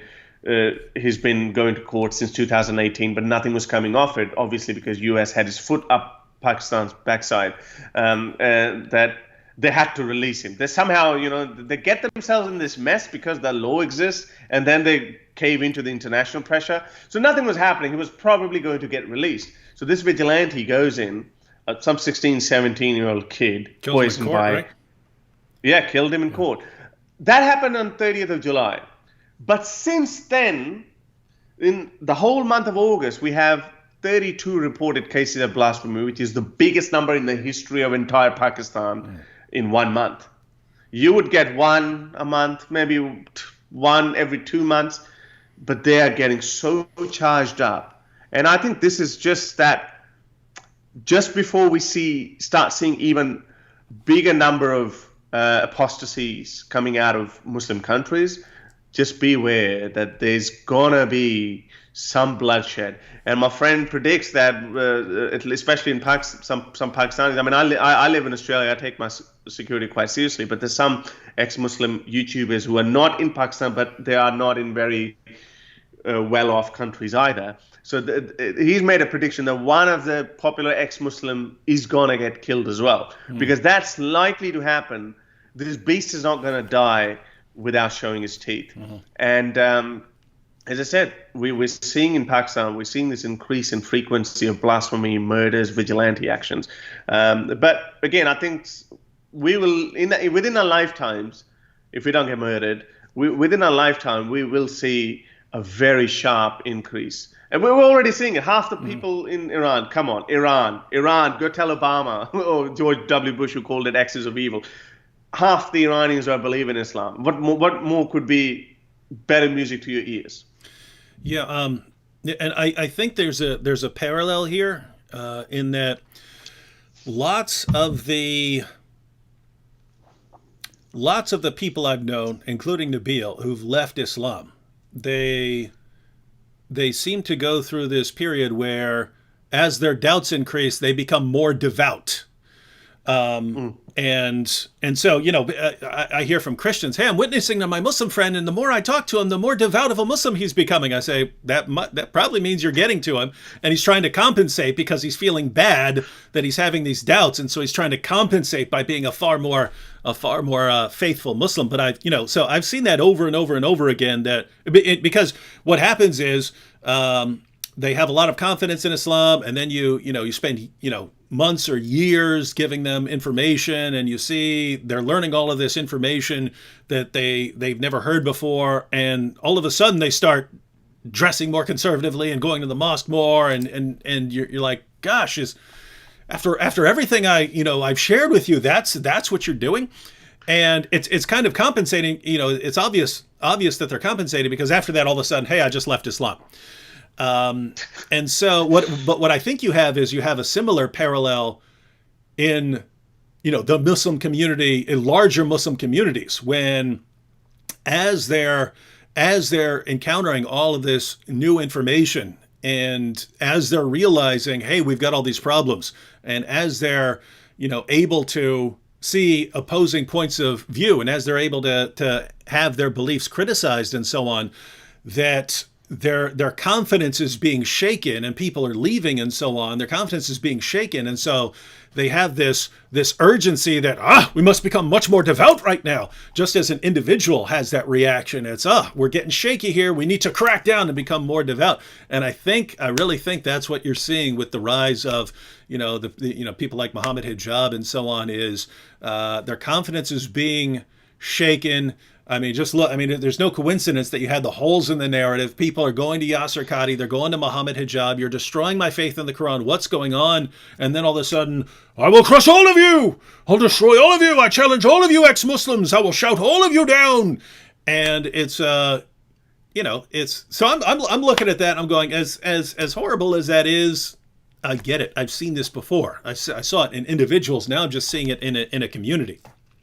As I said, it is a win-win for us, because look at Muhammad Hijab himself. We keep going back to this broomhead guy, but him speaking with apostate prophet, him saying that, oh no, hang on, wait a minute. I've been thinking a lot. I'm paraphrasing him, and I'm actually speaking out his thoughts aloud as well.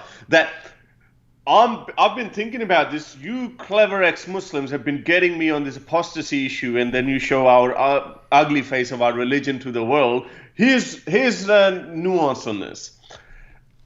In perfect Islamic society, we used to say, in perfect Islamic society, they should be killed. But now they should have treaties with other Western countries, and they should be given an option to exile. Mm-hmm. That, by his standard, that's a huge leap forward. But by our standard, it's still a fascist ideology. Mm-hmm. That's exactly, guess who said that? Hitler said that about Jews. Wow. Mm-hmm. Should we exile them, or should we kill them? So, but having said that, my point is, hijab is like, they're still trying to change so much. And guess what? The demon, the Frankensteins that they've created themselves. Somebody actually tweeted it. There were hundreds upon hundreds of comments where people were bashing him for saying, oh, well done, you beat apostate prophet. You got to say that. Whether you lose or win, you just got to say, yeah, we won. So anyway, so he said, well done, you beat apostate prophet, but, bro, this is not right about apostasy. You got to kill him. Yeah. So someone as radical as Muhammad Hijab is now saying, oh, okay, we got to give them an option of exile as well. And then we are forcing them to change their narrative, change their stance. Ali Dawah one where he said, if my daughter is whatever. Again, Ali Dawah is so stupid.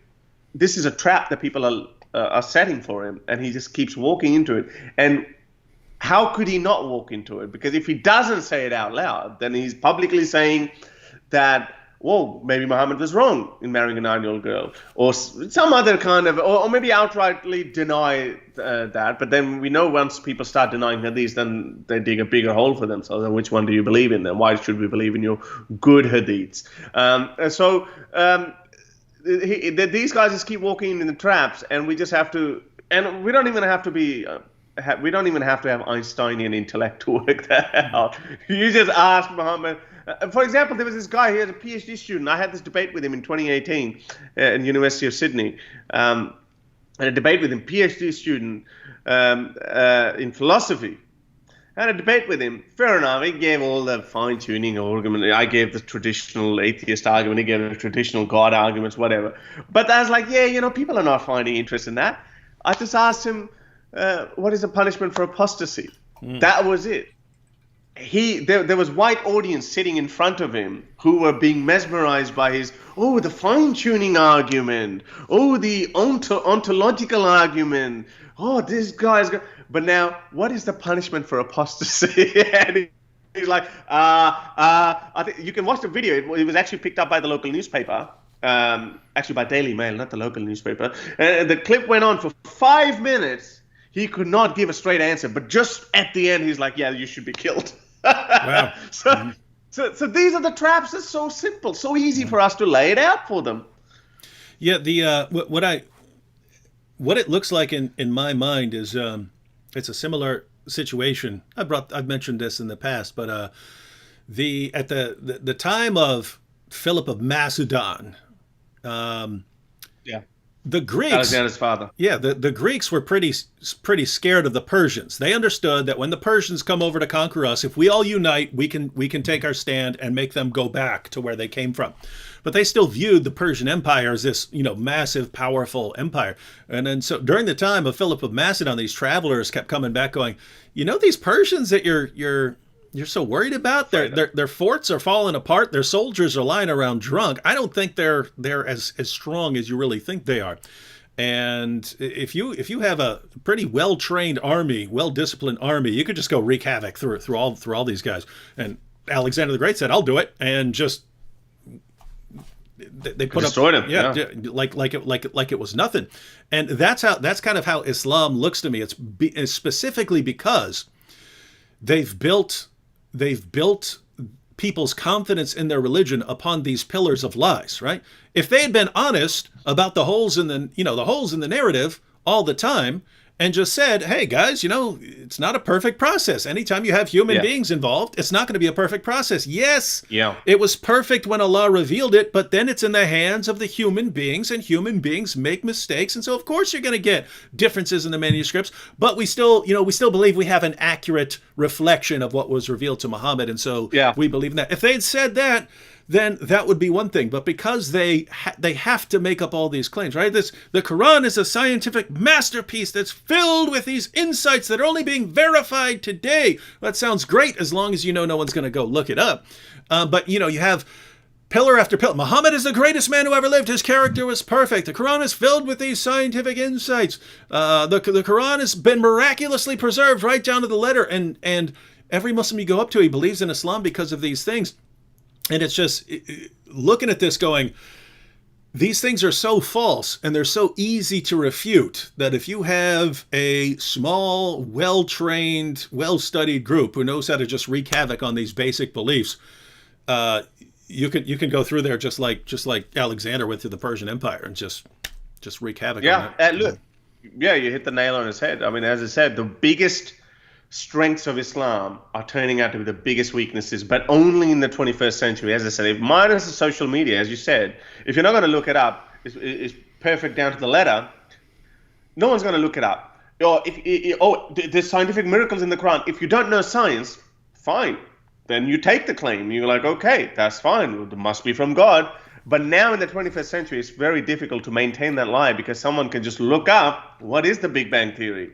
The Quran is saying that earth and heavens were together, but there was no earth at the time of Big Bang. What is it talking about?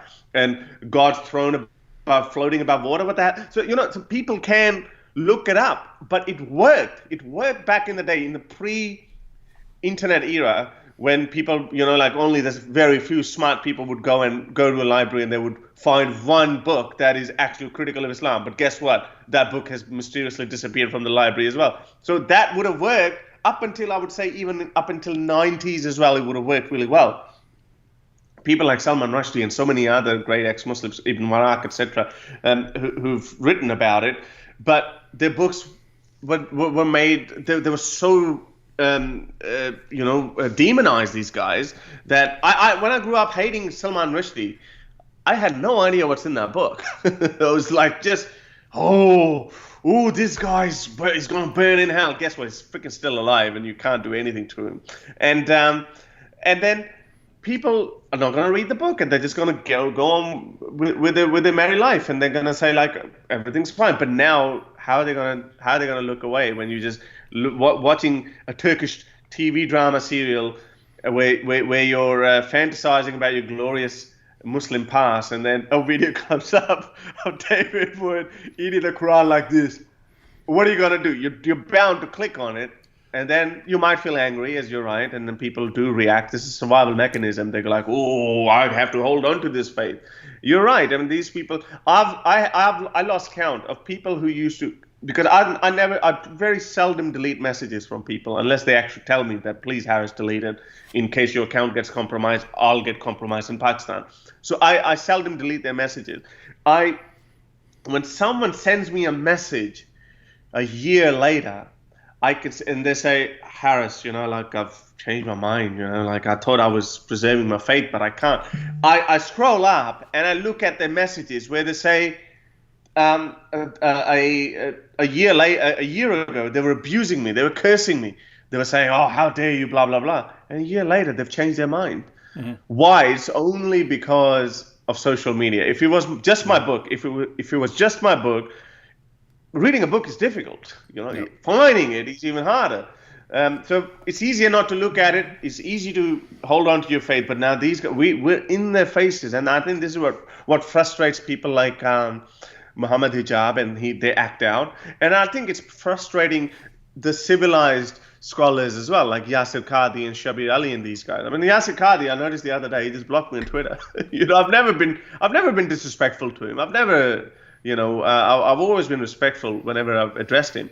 But you're finished. But these guys, you're finished. Wallah, you're finished. And, this is how crazy they are. That's how far they go into their obsession, this OCD. Muhammad used to do things 3 times, right? He would wipe his bum 3 times. He would knock on the door 3 times. He would eat 3 dates, and everything is 3, right? He was massively OCD. Yeah, massively OCD. But look at Muhammad Hijab. These guys who emulate them, he also act like that. They even copy his mental problems. Like Muhammad Hijab is saying it 3 times. Wallah, you're finished. You're finished. You're finished. It's just crazy. These guys are just. I think we're living in very interesting times. I think, but we got to remember one thing. I just want to say that we have so many ex-Muslims in Pakistan that if I just focus solely on reading the messages that I get from people, they don't leave it, they don't subscribe to my channel, they don't like my videos or whatnot, and I literally get thousands of messages in my Messenger or my Instagram where people say we can't say this, we can't like this, we can't, for obvious reasons, but they are absolutely living in a suffocating environment. And I know that you can shut down few people, but you can't shut down everyone all the time. So it's just about gaining number, and I'm very hopeful. Very soon, David, within 10 years, there's gonna be 30-40% atheists or ex-Muslims living in every major Muslim country. Iran is like, I mean, don't be surprised if you hear next year that there's a secular revolution in Iran. Don't be surprised if that happens. I mean, if 50% of the people, the study that they did, and sample size was 50,000. That's very big by any standard, and it was very diverse group of. It's a proper university study. Not only just that. The lot of people that are actually becoming anti-theist. Of course, when you're taking away their freedoms, when you're forcing, and I said, all these people, all these Western feminists, when they say, oh, hijab is a symbol of freedom of women, and it's a symbol of feminism, etc. It sure is. Imagine those 50% ex-Muslims living in Iran, those women. Imagine those, they have to wear a hijab because it's compulsory hijab in Iran. That's why we keep seeing these videos coming out where an ugly mullah would go up to a girl and say, "Oh, I can see a strand of your hair," and then they would start this whole fight in the middle of a street, and then everyone would side with this cleric. And imagine being that woman for one moment, and if 50% have left Islam in Iran, 25% of them would be women. That number is in millions. Then millions of women are wearing hijab when they don't believe in it. So we have to. I mean, that's one thing that I just keep thinking about those people, and those are the people that keep giving us courage for keep doing the work we're doing. And I can only thank you enough, because whatever voice that we get, that was my problem for a bit of time. That okay, well, we're ex-Muslims, we can take, and we do get away with a little bit more. Than someone who is coming from a white background, Western background, and non-Muslim background. It's easier to stick the label of Islamophobe or racist with you, for instance, as it is with me. I do get away with a lot more, but that was the flaw in my thinking as well, and some ex-Muslims thinking as well, that okay, we can criticize Islam, it's our mass, but how, you white dude, why are you doing that? You must be racist, you must be pushing your Christian agenda, you must be pushing your non-white immigration ban agenda. That kind of it. And look, we can't be totally blamed, because there are some people like that as well. But it's very important to differentiate between those people. That who are they? Is it Richard Spencer is a clear Nazi, but Robert Spencer is not. And this is why I have a problem when you call these names loaded terms to people like Robert Spencer. Then what's the difference between Robert and Richard? And we know Richard Spencer is a Nazi. Robert Spencer is not. So, but you've equated them both the same, so it loses its meaning. So we have to be clear with the real, genuine critics of Islam. You're a critic of Islam. You're not a bigot to me. I haven't found anything that would suggest that. But then what reason do I have not to talk to you? Because I'm a critic of Islam myself. We're both the same. So anyway, we're doing great work, and I'm really, really glad that I got an opportunity to come to your show. Yeah, that's something that's always, I mean, it's kind of diabolical the way people get lumped together. Like some people may be surprised to hear this, I've never criticized Muslim immigration. I've criticized being stupid about it. If you're saying, hey, we're going to bring in a bunch of Muslim refugees from a country, and you look at the people and they're all like 18 to 24-year-old men, I would say you're being stupid, because those are the people who are best able to survive in that war-torn country. Where are the women? Where are the old people? Where are the children? Those are the people who are least able to survive in those places. So why are you being stupid about this? Apart from that, I've never gone out saying, hey, we need to crack down on immigration and so on. In fact, Nabil and I, at certain times, have been in a position where we're actually defending it in like a conference, where the topic comes up, hey, should we ban immigration? And there would be people saying, should we ban immigration from Muslim countries and so on? There would be people saying, yes, of course you should. Why do you want to bring, terrorists in? And it would be, me and Nabil sitting there, and Nabil be calling, gosh, my parents weren't terrorists. Yeah, you might want to be careful. About who you're bringing in and so on. And so we'd be on that side. But yeah, I've always distinguished between, here's a person, right? So I'm a Christian, so I believe people are created in the image of God.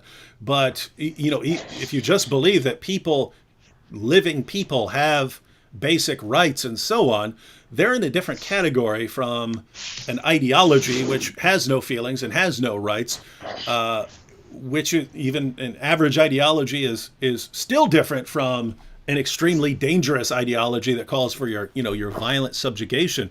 And so there's just nothing.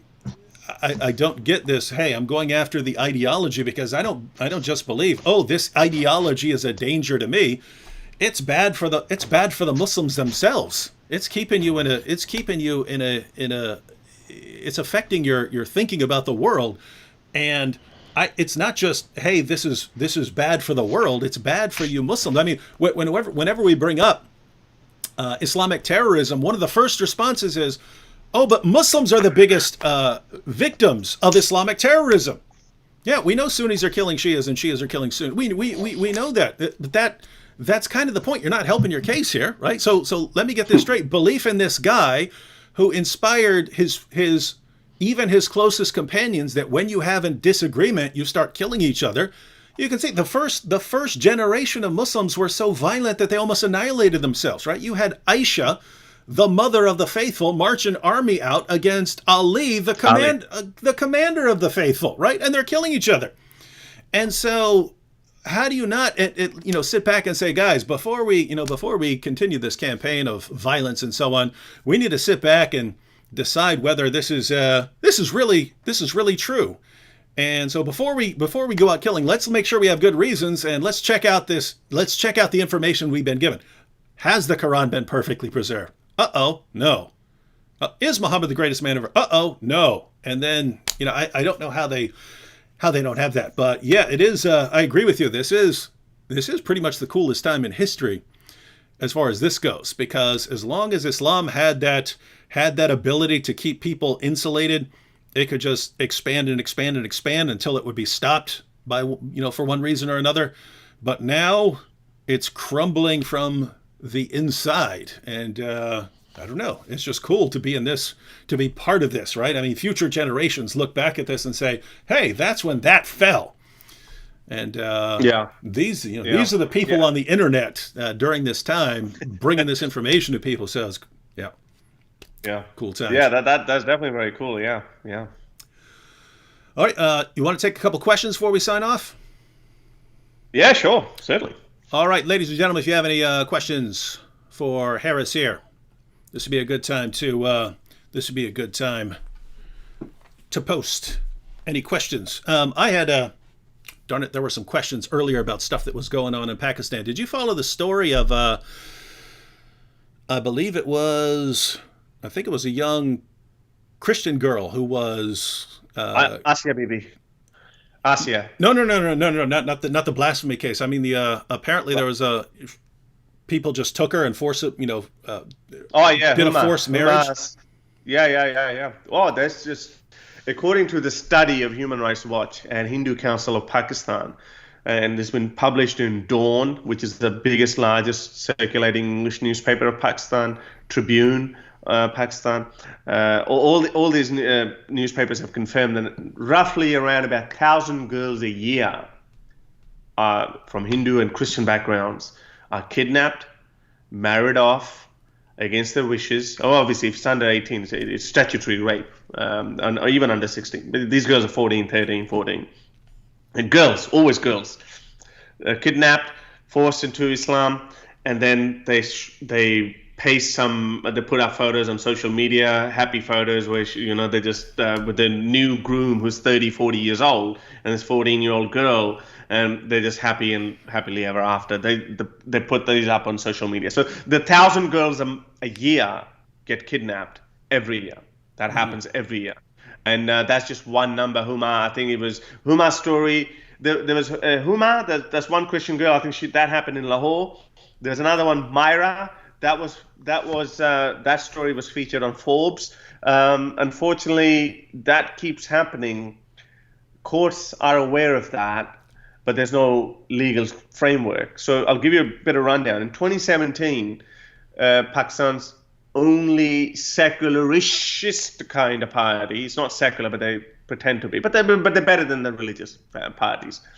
They tried to pass a law against forced conversion back in 2017, but guess who opposed it? The clerics. They turned up. They just turned up in huge numbers, and they said you're discouraging people from converting to Islam. But so the government backed down. That was in 2017. And somebody should ask. By the way, this is how hypocrite these societies are. If you leave Islam, you're allowed to, but you have to appear in a court. But if you from any other religion you come to Islam, you don't have to go to the court. You can just sign a piece of paper, or not even that. You can just say that I've converted to Islam. That's it. So that's the hypocrisy. So people were saying, hang on, why are you why this double standard? And on the other hand, we're getting these 13, 14-year-old girls getting kidnapped all the time, and they're converting to Islam. And the parents are protesting in front of minister's house and in front of courthouses, and nothing's happening. So anyways, they tried in 2017, but good news is they just tried it. They tabled the bill, I think, a couple of weeks ago. And I think they're just trying to just silently pass it before it just becomes a huge issue. So we're hopeful that this time it might get the bill might get passed. All right. Well, we have a bunch of questions here. I did want to point out, Eric here says, the Charlie Hebdo trial began yesterday. What's your take about that? I've heard it would be recorded, which is a rare thing for the French judicial system. Last time it happened was a trial to a Nazi. So yeah, I actually, right before we went live, I recorded a video about that. I'm probably going to post a few more. So one was just a general sort of introduction to the topic of this trial coming up. Tomorrow I'll probably post an interesting poll which shows that back in, I think, 2006, the poll was done in France about, whether people thought it was okay to post cartoons of Muhammad, and it was like 20-some%. Most people thought it was just a horrible idea. Whereas after the Charlie Hebdo massacre, I think it was about 50%. So I have to go back and get the exact numbers, but basically far more people now think it's okay to post cartoons of Muhammad than back in the early 2000s, specifically because of the violent outbursts. And so, yeah. And so the point here is, it's like Muhammad Hijab. He keeps, I want to stop this, and you just end up encouraging it and making the same dumb mistake. What are your thoughts on that? Well, yeah, I mean, see, that's the thing, right? I mean, every civilization fights back. I mean, there's only so many punches they're going to take. This Charlie Hebdo happened. And you're right. I would have thought the same thing, that people would have said, why are you provoking Charlie Hebdo? Why are you provoking a group of people? Well, why? But then when they react that way, then you say, okay, you know what? Do it again. Go for it. And now after 5 years, they just republished the same cartoons. And guess what's happening? And what was trending in Pakistan yesterday? Charlie Hebdo, shame on you. And at the same time, and I got tired of tweeting. I got tired of telling some of these celebrity accounts. I was like, not a single word on the trial that is happening and how many people were killed by these people over a cartoon, murdered. And my good friend Vidu Vids, fellow YouTuber from England, he actually became an ex-Muslim after that. When he saw, he was a Muslim at the time when Charlie Hebdo published the cartoons, and he's told this story numerous times that. But then he heard, when he spoke with his own fellow Muslims in schools and friends and family and all that, he said every time I asked these people, my seemingly otherwise humane, normal, wonderful Muslims, every time I asked them about why did they get killed, what do you think about this murder, they were like, yeah, it's wrong, but, and he said he had the biggest problem with the word but. You just cannot justify murder. Sure, there's so many other ways of protesting. Say that, this is horrible, we don't support that, make a petition, or hold a candlelight vigil or whatever. And that way, more French would have been like, we shouldn't do that to our fellow Muslim community members. But no, we're going to go and start stabbing people. And when you do that, of course, as you said, like you're in minority, these people, and they're going to fight back. And France is, I think, taking the lead. There was a news story a couple of days ago where French Interior Minister said that we're going to deport the whole Muslim family because they shaved the head of a 17-year-old daughter because she was dating a Christian guy. And when these kind of things happen, sure, it's just a one-off isolated incident. But my point, I know, and every Muslim who's listening to me knows how seriously they take this honor thing. 100 families, if they would not have shaven her head off, they would have disowned her. 90 out of 100 would have done that. So not shaving, disowning her, at least disowning, and beating, slapping, all that thing would have happened. So we know that. On the other hand, 100 Christian families, I think maybe five of them would have objected to marrying a brown guy or a black guy or a Muslim guy or whatnot. And that might have been also from Westboro Baptist Church. So majority of people would not have acted that way. So these are the things, these telltale signs are so clear in front of the world. And they did it well for a little bit of time. Post 9/11, they ended up spreading their narrative that, oh, look, America came and bombed us and you're the victims, we've got nothing to do.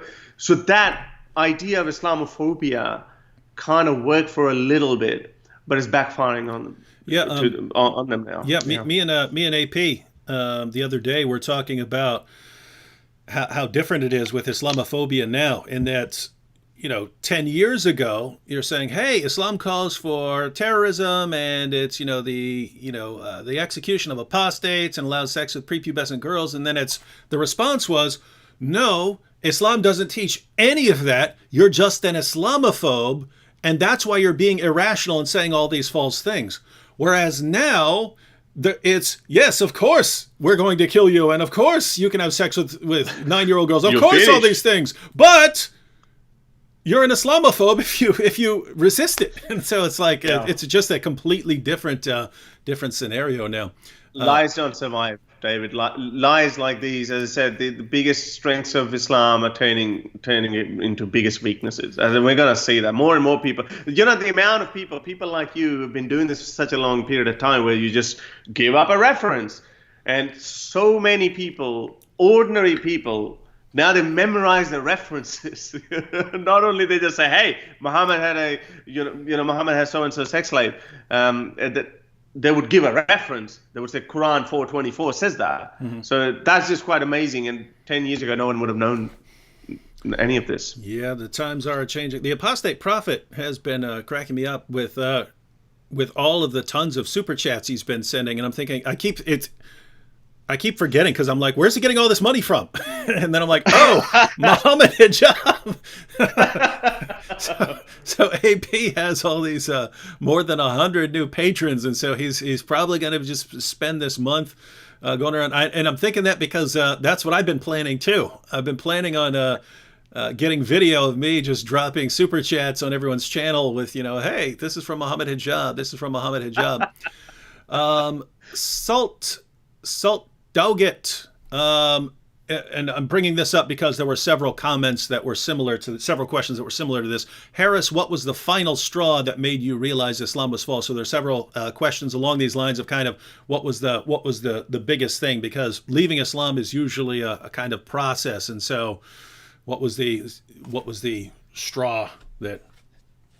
I actually thought about it afterwards when I had left, when I realized I am an atheist. It's like I didn't.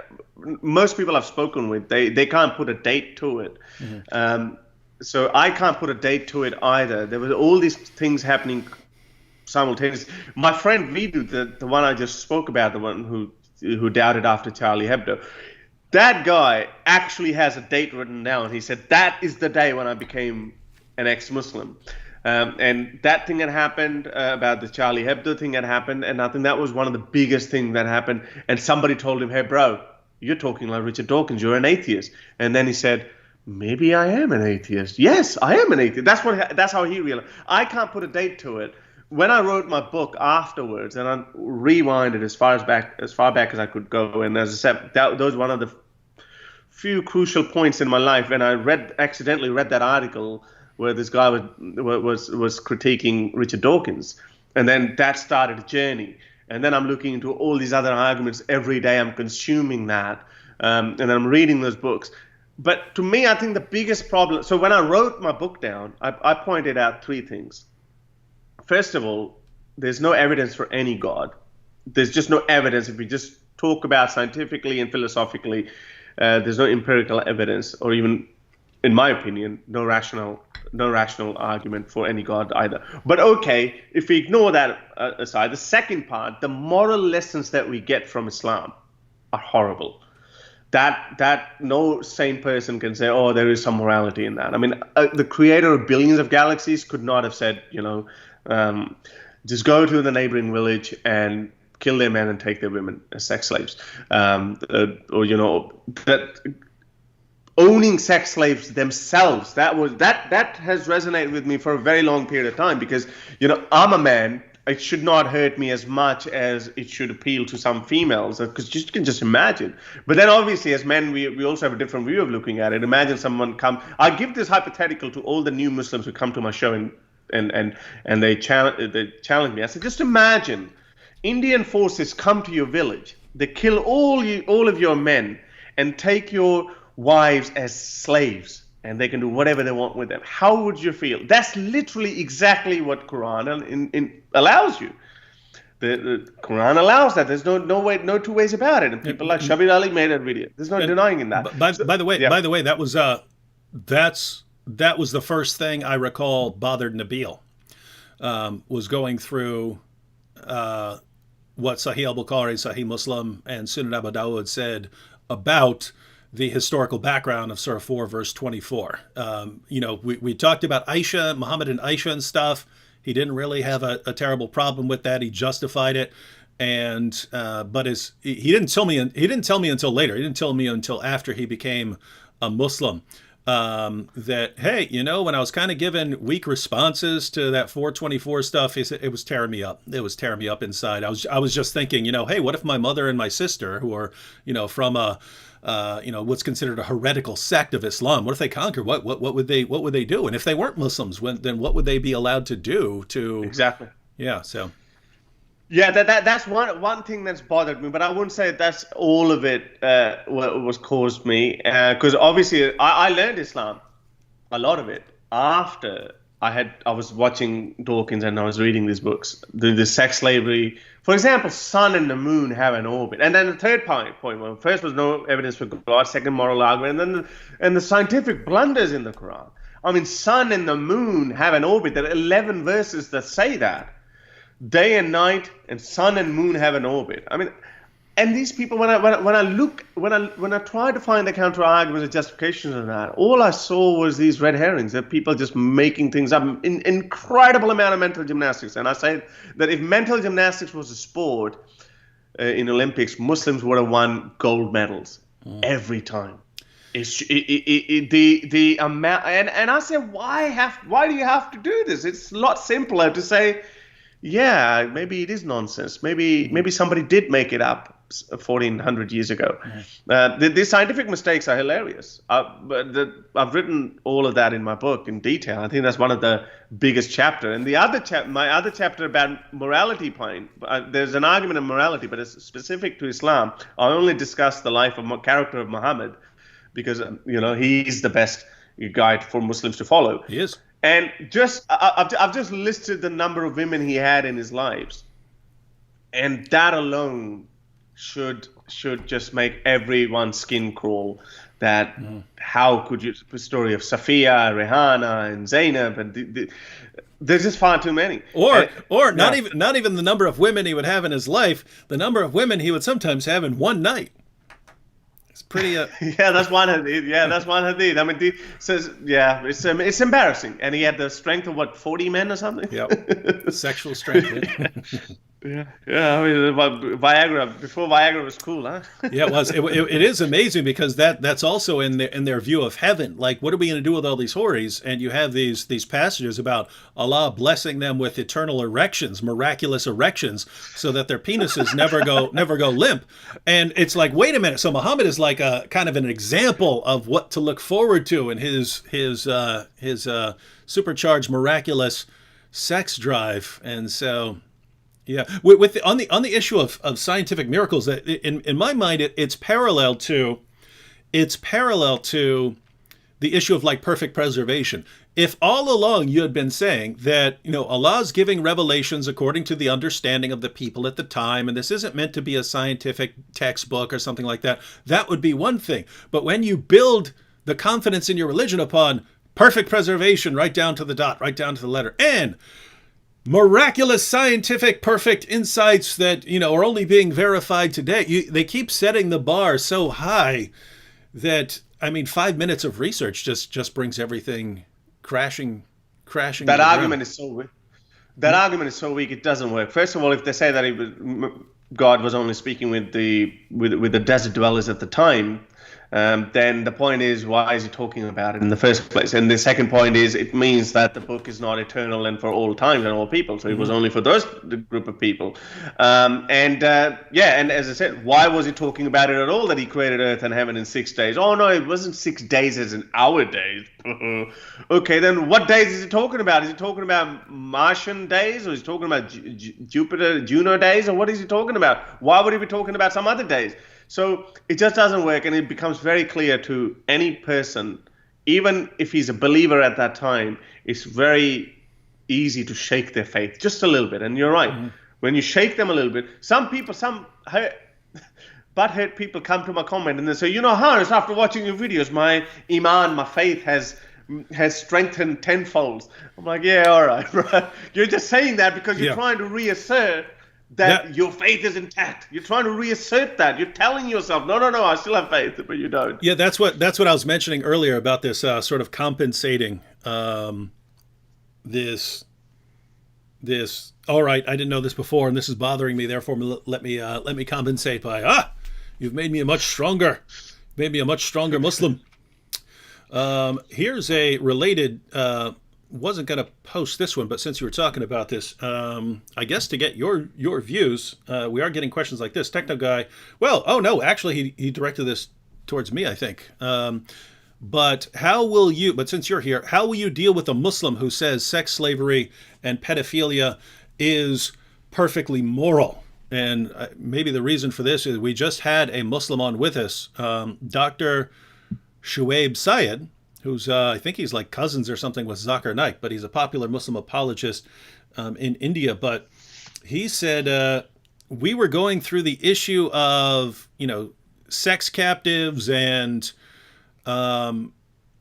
temporary marriage, mutta, and so on, and he was just saying. So we would say, look, that's prostitution. That's prostitution. You're hiring a woman, you're giving her money, and you're sleeping with her. That's prostitution. He would just say, if Allah says it's okay, then it's okay. It's not even prostitution. Wait a minute. You're giving her money for sex. You're giving her money for sex. That's prostitution. He would say it's not prostitution. It's because Allah says it's okay. But in every instance it would be, well, if Allah allows that, then it's just not immoral. So if you had a Muslim, let's say Ali Dawa, if Ali Dawa was saying, hey, if a 9-year-old girl. Now, I don't believe Aisha had reached puberty, according to the Muslim sources. But even going with their view, if someone said, hey, having sex, a 50-some-year-old man having sex with a 9-year-old girl is not immoral because Allah says it's fine, how would you respond there? Most of them actually, those who do become aware of sex slavery, they do defend it. So all these scholars defend it. So let's get it. So what they do is they obviously go through these mental gymnastics and they tell you, what were we meant to do with these women? Their husbands had been killed in the war. I'm like, okay, maybe give them a house and shelter, but why are you, taking your own advantage out of it? And then I say, so the easiest thing I tell them, so according to your worldview, that's perfectly fine, especially when I'm engaging with Pakistanis and all that, because they're making these excuses. I say, okay, so when United States went to Afghanistan, just imagine when they're killing Taliban, they're taking their women as the slaves. Would you be okay with that? I think when we put that in, because on the other hand, they're just telling America, the evil country. One of the videos actually did go viral. I spoke with this guy who was saying 9/11 was an inside job or whatever. I don't know if you've seen that video, but that is a typical Pakistani mind. And so, I was acting like a Yank there. I was like, America is great. But anyway, so when you actually put that into perspective, that, okay, so these white Americans, these evil infidels, when they come to your country, because, now there's a war, forget about who's just and who's not just, because other side always thinks that the other side is unjust. So now they're killing Taliban and they're taking the women. How would you feel? When you speak with that, people do respond to that. I have never heard of a decent comeback from anyone else. With more seasoned mental gymnasts, like the actual scholars, they would make all types of excuses. You leave them as they are. They know that's the worldview. I'll tell you a funny thing. If someone is so rigid in their stance, I had a friend still is kind of a friend. Sunni Muslim, Shias don't have the problem, as you said, Muttas, they can do the Mutta. Sunnis have that problem. They're like, so one day this friend of mine comes to me, and this is Harris. He's married. Harris, if I go to a brothel and hire a prostitute and just tell her verbally at the start, because I'm paying her, she would be like, yeah, sure. If I just tell her at the start that you are my captive, you are my right-hand possessor. so if I do that, and then, I do my business, half an hour, whatever I booked her, however long I booked her for, I do my business, and then I move out. That would be halal, I think, Harris. What do you reckon? And I said, what? It kind of is halal because, yes, you've said it that you're right-hand possessed, and because you're paying her, she would say, yeah, sure, man, whatever, all right. It's halal. So what is the difference? And you're right, all these things, and there's so many hadiths after hadiths after hadith that show us that these women were treated like objects, like sex slave, all right, right-hand possessed, now I've had you for 1 year, 6 months, or however long I wanted, and then I've sold you to someone else. I think the only fiqh is that if she gives birth, then you can't sell her just by herself. I think that's the only thing. But there's no dilemma about selling them, treating them women. So that is kind of a prostitution as well in a sense.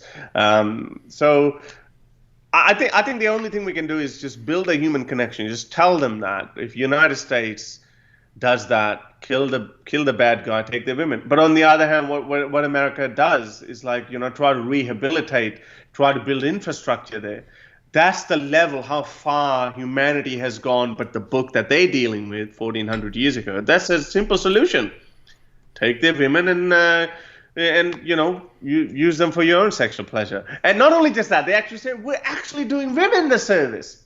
Those women who are now widowed, whose husbands you've just killed, what are they gonna do? Yep, I've seen that. Of course, they would also crave a man. So we're just giving them some sexual services. I mean, that's the level of these people. And you just have to believe in humanity at those levels. You just have to think that maybe give these analogies, draw this metaphor, draw the real life comparison. If it appeals to them, fair enough. If it doesn't, then let them be.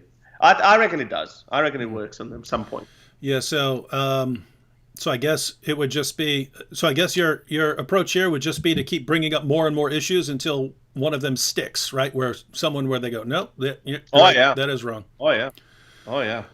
Here's an interesting one from Vince Clortho, and it's getting late, so we'll just take another one or two. But Vince Clortho says, Act 17 Apologetics and Harris, what would be your estimate for when apostasy will be effectively legally recognized and generally accepted across the nominally Islamic world? Well, I reckon apostasy will be generally accepted a lot sooner than it will be legally changed. Now, the one success story just, I think, a couple of months ago, Sudan abolished the law against apostasy in Sudan, South Sudan it was, or I don't know. Oh, no, maybe Somalia. Well, anyway, Sudan, I think it was Sudan. So out of 12 countries now, we're down to 11 countries where apostasy is punishable by death, and the 12th country being my country, Pakistan, which is blasphemy. So I reckon legally, governments are too scared. Legally, they're not going to do it. These kind of laws are triggered by movements, by people. And on surface, as you said, Islam looks like this big gorilla at this point, that I'm strong and, you can't shake it. But we're just eating it from inside. Now, Iran officially, hijab, even something like hijab, is compulsory. And you have to wear a hijab. But we're looking at 50% of the people have left Islam. So you have Islamic Islamic laws in a country which is not even dominated by Islam. According to the same study, only 32% are Shias. Iran is supposed to be the only Shia country in the world, and the population is only 32%. So all the laws are still in place because the regime, the Islamic revolution that came, and the regime that is in place, that is built around that. So it has to come from people. So I think apostasy will become normalized amongst people before the laws getting abolished, and then something like Iran. I mean, it would either change or it would just be overthrown. I would say that would happen in Iran. I mean, I'm sorry, I keep saying that. I'm very happy about it, but if something like this happens in Pakistan, for instance, in the next 10 years, that would be massive. I would say just hold on to your seats. Just get your popcorn, grab your popcorns, because within 10 years we're going to see some really amazing, interesting things, and apostasy will be normal. Not only just that, and when you are becoming apostate, then Islam is dying on its own. Yeah, my answer is 5 years. 10 I'll still give it 10. 10 conservatively. Yeah, and not necessarily for every country, but for some of the major ones. I think, yeah, everyone, you can, if we hit the year 2030 and we haven't seen apostasy legally recognized in, let's say, most of these countries where there are still laws against it, you can contact me and say, David, you were wrong. Shame on you. You are not failing. You are not the super planner that we thought you were. Yeah. Yeah. Look, I agree. Within 5 years, we'll see some amazing results. But for them, a government to be forced into changing laws, etc., that might take. I don't know. I'm not Muhammad, so I can't tell about the future. Yeah, I'm just thinking. All the stuff that we're talking about the holes in the narrative coming out, and it's really all this stuff coming out, and then the response from the community is to become angrier and more aggressive, and so this is. You can't keep that up forever, right? That's going to cause more people, like, you're talking about Vidu Vids looking at this going, wait, what are we freaking out over all this stuff and so on. And then it's going to make them have doubt. So I think everything's just going to snowball and avalanche really, really quick, especially if we keep pushing, if we keep pushing as hard as we are. And so to everyone who's saying, David, why aren't you focusing more on Christianity?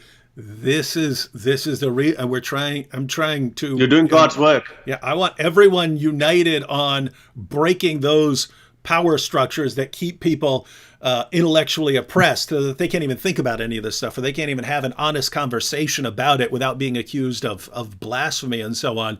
Guys, there are tons of preachers in the world. I'm one of them, but there aren't a lot of people focusing on this. There just aren't enough people. When you think about dangerous ideologies, this is something that a lot of people need to focus on. And whether you're Hindu, atheist, agnostic, Christian, Jew, I mean, just think about all those different groups and the impact that Islam is having on them. My goodness. Yeah, so if I have a question for you. Sure. I have a question for you. I mean, obviously you did that 12, 13 years ago. You started roughly the same time when Mariam Namazi showed up. Maybe she might have showed up a little bit earlier. But you and everyone, this ex-Muslim, at that time, obviously you would not have known this term ex-Muslim. But since you're in your journey, you've seen some amazing success stories and amazing this whole movement just basically grown in front of your eyes. Mm-hmm. And obviously your journey is a lot longer. So you've been doing it for 13 years, and now we're just predicting 10 more years, or 5 to 10 more years. So this will be a whole career of 20 years or something. And how do you see it that this must be very satisfying for you as well? I mean, people like me, I started in 2017. AP started maybe around the same time. I think I started in 2018. AP started in 2017, and Abdullah Samir and all these other guys are just showing up. There's 5 Urdu-speaking YouTubers now, 3 of them from within Pakistan doing these kind of work. How does that feel? I mean, you being, and you're not even being from a Muslim background. You know? Yeah, no, it's you can actually go back. I could find 1 or 2 videos very early on where I would say my focus is not on getting Muslims to leave Islam. My focus is on keeping people from converting to Islam. And the reason was, I mean, I just spent 4 years talking to one guy, right? Talking to one guy to get him to Yeah. leave, to get him to, convince him to leave Islam. And I'm just thinking, that is, man, Hard work. if that's how hard it is, got to be much easier to keep someone from converting than, getting someone to leave Islam after they're already dug in. So I was focusing on that. But yeah, back then there were ex-Muslims, but man, they were rare. As far as ex-Muslims that you'd ever hear from, people who were ex-Muslims in public, they were rare, right? It was Nabil and a couple others that I would have even been familiar with. Whereas now they're just everywhere. They're everywhere. They have tons of channels, tons of websites. They're all over Twitter, all over Facebook. And so if things changed that rapidly, in 13, 14, 15 years, what happens 5 years from now, 10 years from now? And so, yeah, it's awesome. It's awesome to see this. And back, in 2010, when I decided, hey, I'm going to focus a lot of energy on YouTube, there was almost no one doing this. A lot of Christians thought of me as kind of untouchable, because as we were talking about earlier, you get associated with, oh, you're a right-wing extremist, or you're opposing Islam because you must be a white nationalist or something like that. There's that, and hey, why are you blasting away at this ideology here? And so no one wanted to touch this stuff, and so it was kind of a situation where I'm too much of a jerk towards Islam for Christians to want to have much to do with me. I'm too Christian for atheists to want to have much to do with me. And so it's just, I'm kind of out in no man's land, and it's just me going, nope, I'm going to keep blasting away. I'm going to keep blasting away because I believe this is going to be successful in the long run. And so, yeah, looking back and saying, hearing from all the people who've, just from my channel, but not only from my channel, just from the whole project, because after that, other people started springing up and so on, and now there's this giant thing, and it's only going to keep snowballing. And I'm sure you've seen the clips of people like Bilal Phillips just warning the community about this avalanche of apostasy. The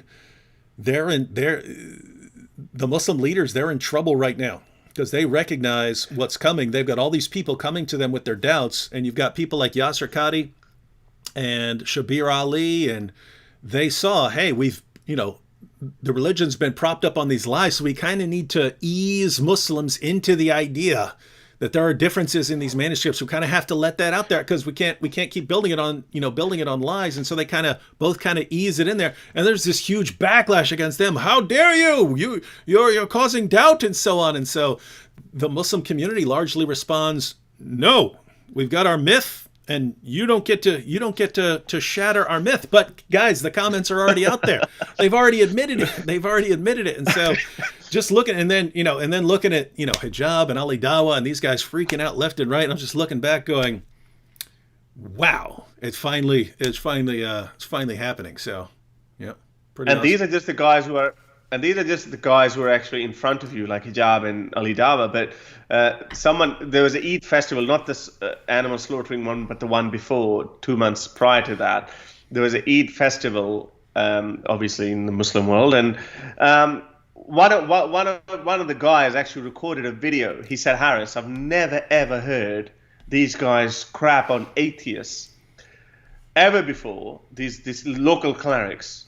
He said he'd never heard of him, and now there's another guy just out of nowhere as well sent me a similar comment as well, and one of the guy actually recorded it, and he said these guys are now actually crapping on. They used to go on about attacking Hinduism or Christianity, but now they're like, whoa, these atheists, people are leaving Islam in huge numbers because these atheists are just attacking our religion with no holds barred kind of a match. And you're right. I mean, Bilal is just one example, but there are so many others who have recognized that this apostasy, forget about going to Christianity or atheist or not, it's just the apostasy. It's your own house. It's crumbling right before your eyes. You're looking at it, and it's like the building is just coming down, and you can't do anything.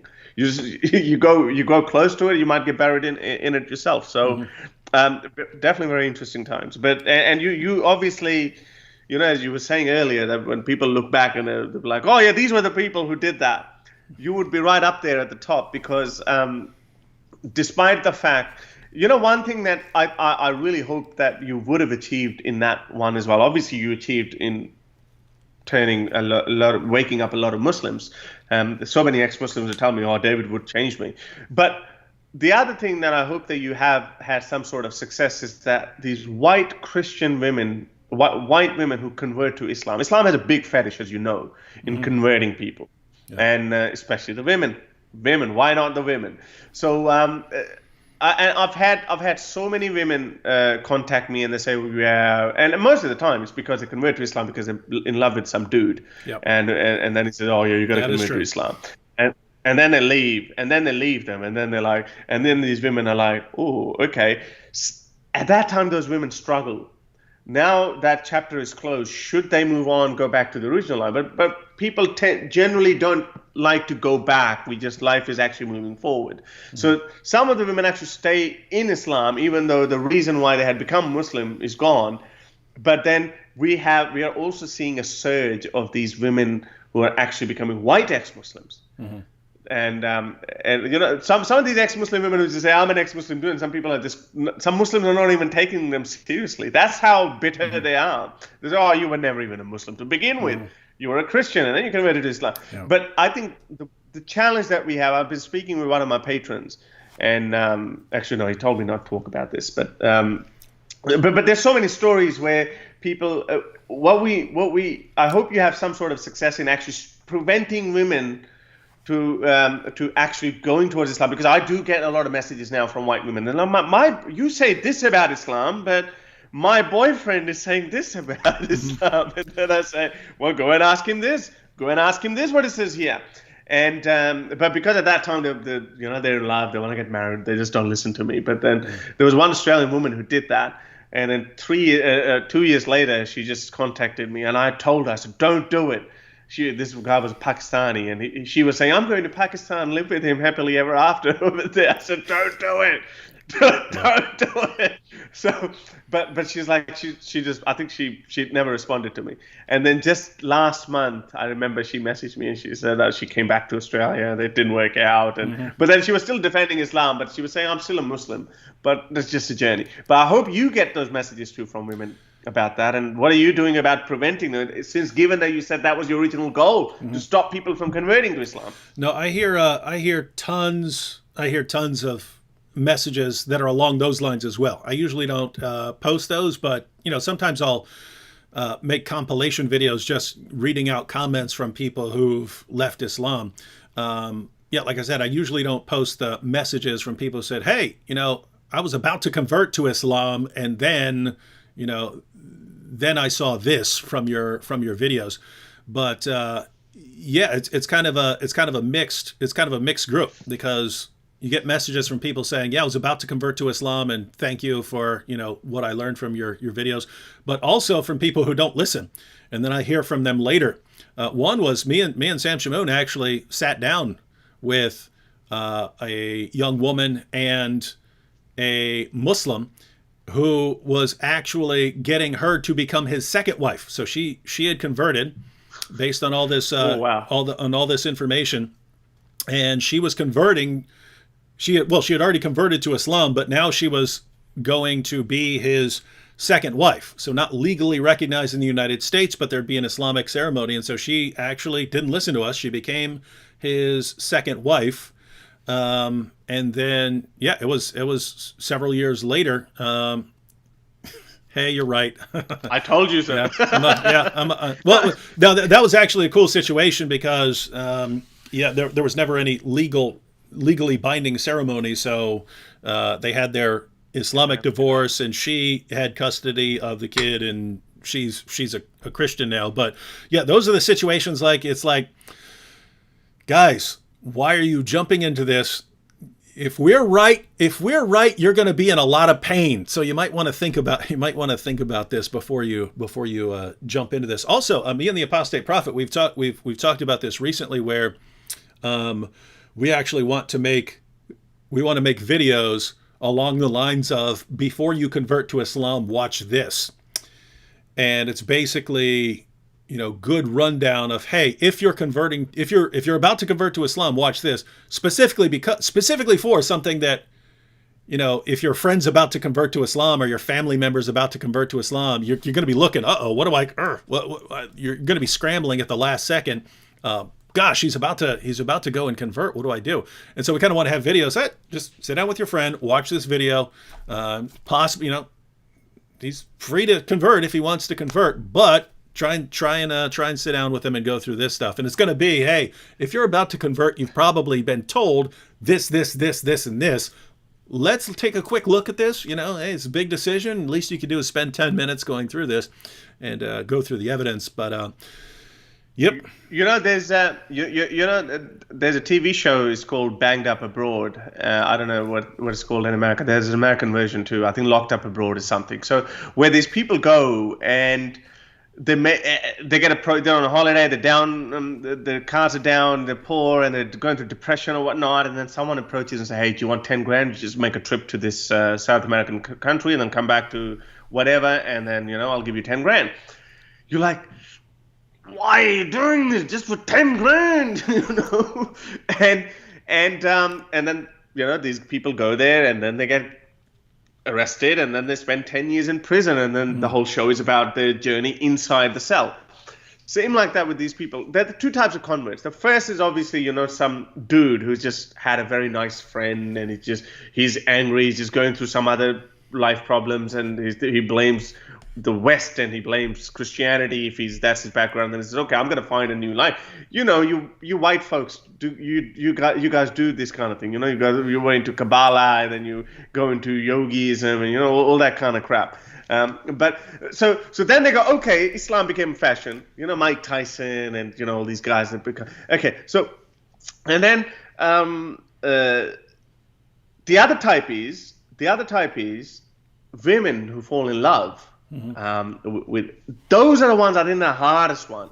Now you gave one example. I have one example of the Australian white woman as well, and I was like, yeah, no, but it was just I think her mind was saying, listen to this guy, what he's saying. I even told her, I said, this is like mafia, like the Locked Up Abroad merger.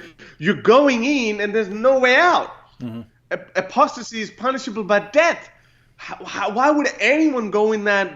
That's like joining the mafia. They say that in mafia movies, like, oh, there's plenty of doors to come in, but no way out. But at that time, they're in love. That time they can't. But these other people, I think those people who go through some sort of circumstances, problems and whatnot, they are probably more likely to listen to or watch those videos. By the way, Muslim scholars are right ahead of you on that. I was watching this on one of the biggest Pakistani cable channels. There was this cleric was sitting on TV, and he was saying, yeah, we have to change our ways. Native apostates should be killed for death. But if someone converts, then we shouldn't kill them, because, again, he had his own strategy in that too. He was saying, because these people, these Islamophobes, are telling white people that if you go in, you won't be able to leave. So therefore, we should make an amendment that if a white person converts to Islam, they can leave Islam. But native apostates, well, they gotta be killed. It sounds like innovation. It's an innovation that is being forced by people like you. Yeah, same thing with Muhammad hijab. You can't just say, "Oh, Allah says this," but let me make it more palatable for a modern generation. Exile. Give them the option of exile. Yeah. No, I've heard tons of stories, and yes, tried talking to the women who are in love. Very, very, very difficult. difficult to talk to. And what's sad is you know the entire time that it's going to be much more difficult for her, because she's going to marry this guy, and by the time her hormones start to settle and she's actually able to look into this, she actually finds out Islam is false. Well, now you're married and you're in Pakistan and you've got 3 kids, and it's a much more difficult path to get out of Islam than if you just said, this is a pretty big life decision. I need to make sure that this is correct here. Yeah. Yep. We have a question here. Yeah, we should be wrapping up. Let's see. Yeah, six. Yeah, we'll be wrapped up in the next 6 minutes. Afif Kaja says, David, you are doing a great job, but I don't think it is fruitful to spend any time with personal squabble, such as with hijab and dawah. We should focus on Islam. Afif, and I'd be interested in Harris's response. Afif, I know we want to say, and we just want to focus on responding to Islamic arguments and so on. Yeah, I would say you have to realize there are people who have massive influence, right, in the Muslim community, and they're going around thumping their chests. And it's very common to think, let's just focus on making sure we have the best arguments here. And if we have the best arguments, we win. Well, not if this other guy has built up such a massive, this other guy builds up such a massive crowd, such a mob, that they can just come and kill you. Right. So I'm not talking about hijab here. I'm talking about the principle in general. Right. Yeah. When you focus, you don't focus on a growing movement. And you focus on, hey, let me just make sure I have the best arguments. Well, if a giant mob that will gladly kill you is forming, then guess what? They win. They win. They defeat your great, brilliant argument. Right. So you have to pay attention to both. You have to pay attention to having good, correct, strong, powerful arguments. You also have to pay attention to when people are taking things in another direction. As far as hijab is concerned, the moment he said, "I'm going after women," all right, then I'm going after you. And so I'll be going after hijab until he takes down his tweets and apologizes. After that, hey, he can do what he wants. I hope the best for him. It's so funny. Well, I know Afif's point. Actually, he's I know he's a very nice ex-Muslim. He's an American ex-Muslim, I think. I see his point, but the problem is, as you said, David, everything, when you're in public domain, everything has some sort of an impact. It might look personal to you, but the 200,000 people who follow hijab, and there's 500,000 people that follow David Wood, they're watching it, they're learning it, and people pick up these cues. The first thing that I noticed when you went after the Quran, you could have started going after Muhammad Hijab's wife. You could have started cracking jokes about Hijab's wife or Hijab's children. I don't know if he has any or not. You could, you've got far bigger reach than I do. People send me memes. They make memes of my people, who criticize me. That they make derogatory memes about them, and then people send, and I'm like, yeah, I can't do that. So there's so much. So smarter people, Afif, you notice that actually a lot more can be done. But what is happening here? So David is actually going after hijab, and it's not madness. There's a full-on method behind this. This is a strategy. This is encirclement of a dying army. That Muslims are hating hijab for actually doing this. They don't care. They don't care what's involved. You're abusing apostate's wife, or you're abusing David Wood or his wife or not. They don't care about that. But what they do care about is that the Quran is being desecrated because of hijab. Who's going to back down? We've already seen hijab's backing down a little bit, but then he comes back again because his ego is too big. And it's only a matter of time. And let me make a prediction better than Prophet Muhammad's prediction. Muhammad hijab will back down. He's going to back. He will back down. I guarantee he's going to back down, and I know he's watching this, and I know that's crushing his pride to think, well, I can't back down now because David Wood said I'm going to back down. Hijab, you're going to back down. Could be now, could be after a lot more pain, but you're going to back down. There was a sign, as I said, when he made that tweet about, after 2 days after he said Abu Bakr did this, it's okay to go after the wives. He's saying Islam has got nothing to do with it. And then he's apologizing, and he says that I will adhere to the terms and conditions of Sapiens or whatever this whole institute is. Obviously, someone has told him, hey, bro, if you ever do something like this again, we're not. So he's under the pump. And now, if he's a representative, and I know that these Muslim apologetic groups, they think that hijab has a lot to offer. He's obviously smart. He can speak fluently. He's good with that. So they see something in him. But obviously his anger issues, his emotional discharges, these things are getting him in trouble. And his own crowd is turning against him. That, dude, this white Islamophobe is desecrating our holy book because of you. Just please don't do it. And you're right. People do think about, okay, let's find a solution. And it's not personal. I mean, there's nothing to lose for you. So I mean, I don't think it's sensible for you. I mean, I personally haven't desecrated the Quran myself because I want to be able to engage with Pakistani clerics. I want to be able to reach out to masses of Pakistani population. Which I know otherwise they would just not be interested in engaging in me. Like for example, Mufti Abu Layth I speak with. I've had a conversation with him, but these personal differences are even actually good for the movement because they propel you into arguments and they propel you forward. With Mufti Abu Layth, I don't even feel like disagreeing with him. I'm like, yeah, all right. We don't even argue. Sometimes I send him messages about certain things. What's your opinion and this and that? And then I just get his view, but I don't argue with him. There's some other people that I've spoken with. I don't even feel like arguing with them anymore. But they see the importance of my work. I'm not going to put words in their mouth, but they see that what we're doing, and then like any reaction, you put out something, half the people are going to believe in it, the other half are not going to believe in it. But that's a level playing field we're creating, and those kind of personal squabbles, I think they're useful. Mm-hmm. Yeah.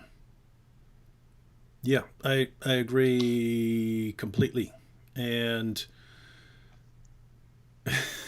guys, I don't. But most people are cheering it on, right? They want to see it. They want to see someone who's really. It's entertainment. Yeah, it is. It's and I saw it instantly. I even mentioned it in a video. If you have a proud man here, you defeat this proud man by pitting him against something that he loves, where he has to. You wait for him to put himself in a position where you can make him have to choose. I have to choose this, which will crush my pride, or I have to choose my pride, which will result in bad things for this. And then you see what happened. Hey, Muhammad Hijab, you're going to desecrate your Quran unless you back down. So it's my pride or my religion. What's more important? So far, it's been his pride. But yeah, it is. I don't know. I think it's. And people see that. And people see that other Muslims are seeing that he's putting his pride, which means he doesn't care about the Quran. He doesn't care about the honor of the Prophet. He doesn't care about the sentiments of Muslims. He doesn't care about that. He's trying to use that, okay, I will use that, oh, look, Islamophobes. But nah, man, it's not that simple. It doesn't work that way. People are seeing that you're being provoked by him, and he's the one. He can save countless lives of the Qurans by simply taking down his tweets, but he wouldn't because, as you said, his pride is bigger than him. Yeah, and it's the situation is, I mean, it's interesting because I mean that's a command, right? Surah 6 verse 108. Hey, if they're going to heap abuse on your religion, on your God, you stop the insulting. It would be different if we said, hey, I'm going to desecrate the Quran unless you stop praying. Well, you can't, you're not going to stop praying. The idea is something that's non-essential. It's non-essential. You don't have to be insulting these other people.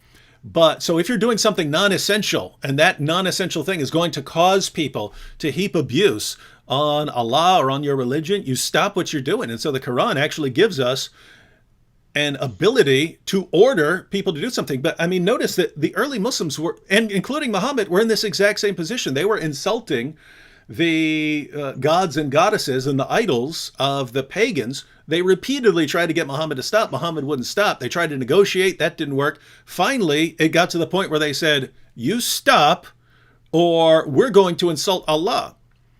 And then, what do we do? Do we back down from these guys? Do we back down from them? Do we start obeying them because they're threatening to insult Allah? And Allah says, yes, you do.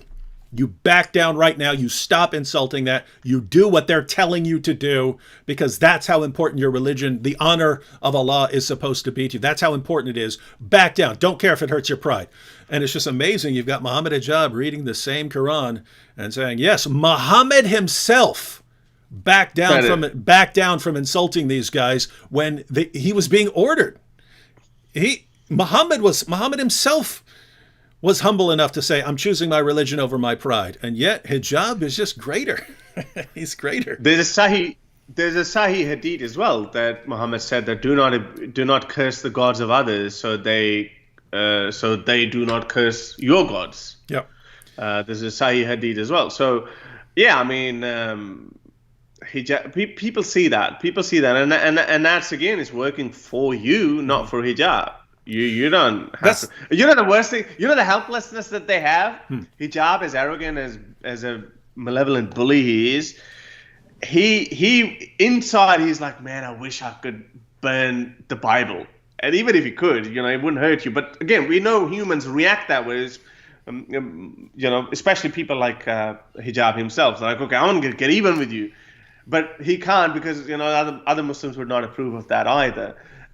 It's just this helplessness. So you just grab your popcorns and watch it. This is entertainment. This is free entertainment, guys. This is my goodness. I mean, if I were Hijab and I were thinking clearly for 5 seconds, I would say, yes, it's going to hurt to take down all these tweets and apologize to these women right now. It's going to hurt because, David's been ordering me. It's going to hurt, but not nearly as bad as it's going to hurt, 3-4 weeks from now when it's been normalized for people to, well, I'm going to go into all my plans, but it's going to be pretty bad. All right. Look, it's very quickly. It's very obvious that it is becoming normalized, but not only just that. The point is that Muslims are losing interest in trying to protect their book. Of course, that's what we say, right? We say we need to normalize dissent and we need to normalize blasphemy. But you're enabling someone like David Wood with his reach, and obviously your reach is getting amplified as well because of this drama.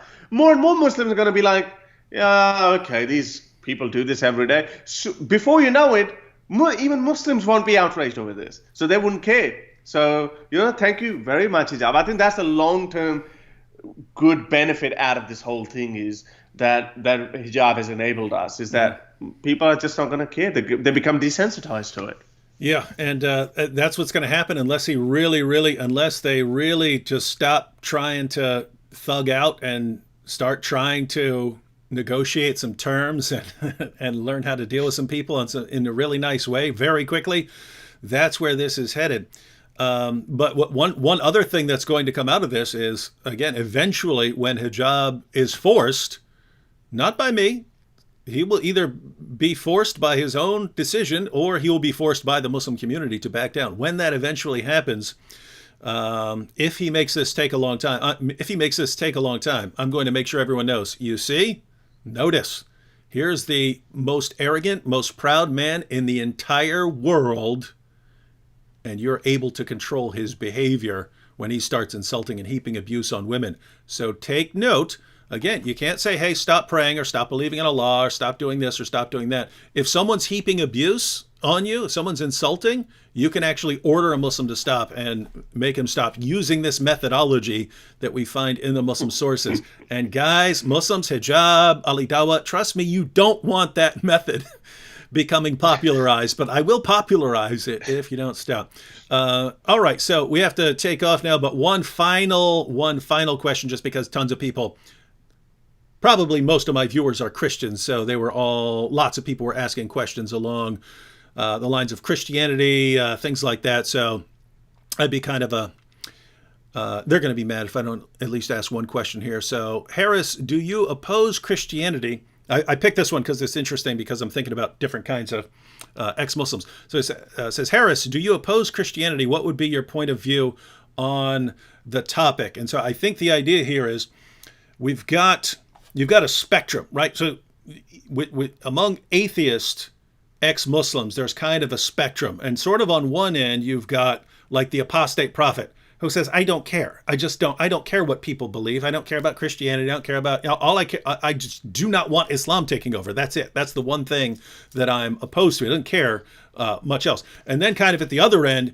you have, no, all religion is just equally bad, or maybe Islam is slightly worse, but religion in general, horrible. We've got to basically convert the world to atheism. So if that's the spectrum, kind of where on that, where on that would you be? I think I've got that. Yeah, I got that. I think Christopher Hitchens summed it up very nicely. He said if he was in the 30s, if he was living in the 1930s, then he would have been opposing Christianity more than Islam, because just of his alignment with. I know there's different opinions on that too, but just from his point of view, and let's assume he was right, that it's alliance with Nazi Germany. Then he would have been. So it's all based on your situations. I mean, in our lifetime, we know Islam is the biggest demon that needs to be put back in the bottle. Islam needs to be tamed. But again, if I was living in a different time where, let's just say, Christianity was behaving as badly as Islam, then I would have been speaking against that. So in my case, I'm a very strong libertarian in that sense. I believe that people have a right to believe in whatever they want to believe in, even Muslims. I don't care. I don't care what they believe in. The problem is, unfortunately, when personal beliefs become the domain of the public, when, for example, countries like Pakistan, we've seen that, where every aspect of your legal jurisprudence is inspired by Islam. And then what happens? Then people start acting like thugs. Christians don't behave that way. If they started behaving that way, if Western Baptist Church, Westboro Baptist Church, if they were the face of Christianity, yes, I'd be crapping on Christianity too. But to me, Christianity, my mother goes to this church every now and then just because she found some friend. I mean, she's a Muslim, but she was this lady was telling her about Jesus, and my mother was telling her about Muhammad, and my mum said, "Oh, okay, like she was saying really good things about Jesus." But that was it. There was no imposition that you should have this holy water. So anyway, and then my mum was saying that our Muslims don't act that way. Our Muslims go in any room they go in as if they own the joint and they have the truth on their side, and we're gonna try to convert you. Christians don't have that anymore, I would say, at least. So in this society, I mean, I don't oppose Christianity. I would say I don't even oppose Islam in that sense either. My main motive is get Islam out of public life. Do you want to believe in Muhammad's flying donkey or whatever? Believe it in private. Do you want to pray 5 or 6 times a day? I don't care. I really don't care. But my problem is because we know, and we have evidence. We have tons of evidence. These Muslim countries where you kill apostates legally, where you kill apostates or you lynch them in a mob. We have these problems. We can see that we have evidence that it gets out of control. You need to tame it. And when Islam becomes, but I think Islam is a different demon altogether.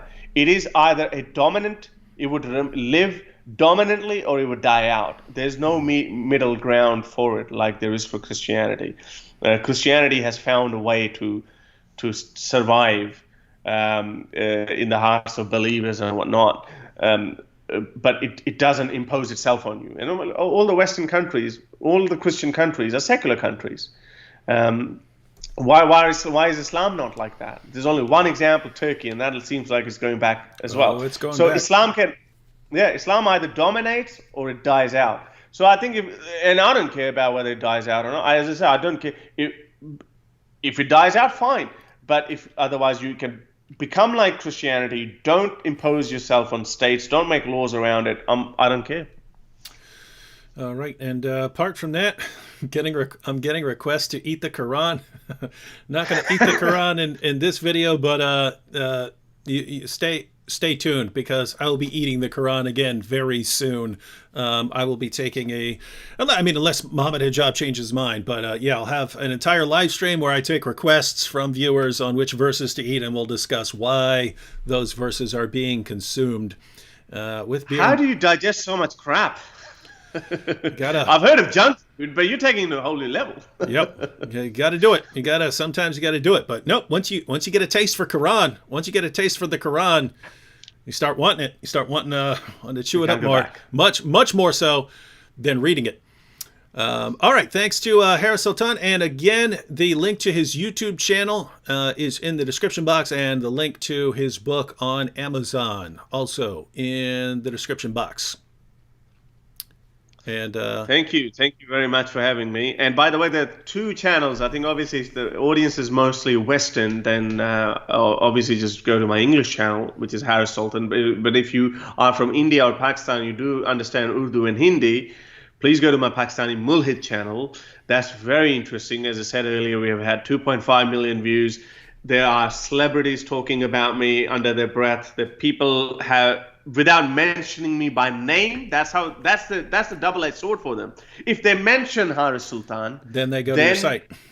Then they go to my site. Yeah. But they can't ignore me because their fans are saying, look at this apostate. He's just blaspheming so openly. So they have to say something. So this is a very exciting time, and so do check out that channel as well. Right, and can they find the link to that from your English channel? Yeah. You can find the channel from my featured channels. They're all there. Yeah. All right, ladies and gentlemen, so you have those links. Thanks for watching, and catch you all next time. Thank you. Ciao.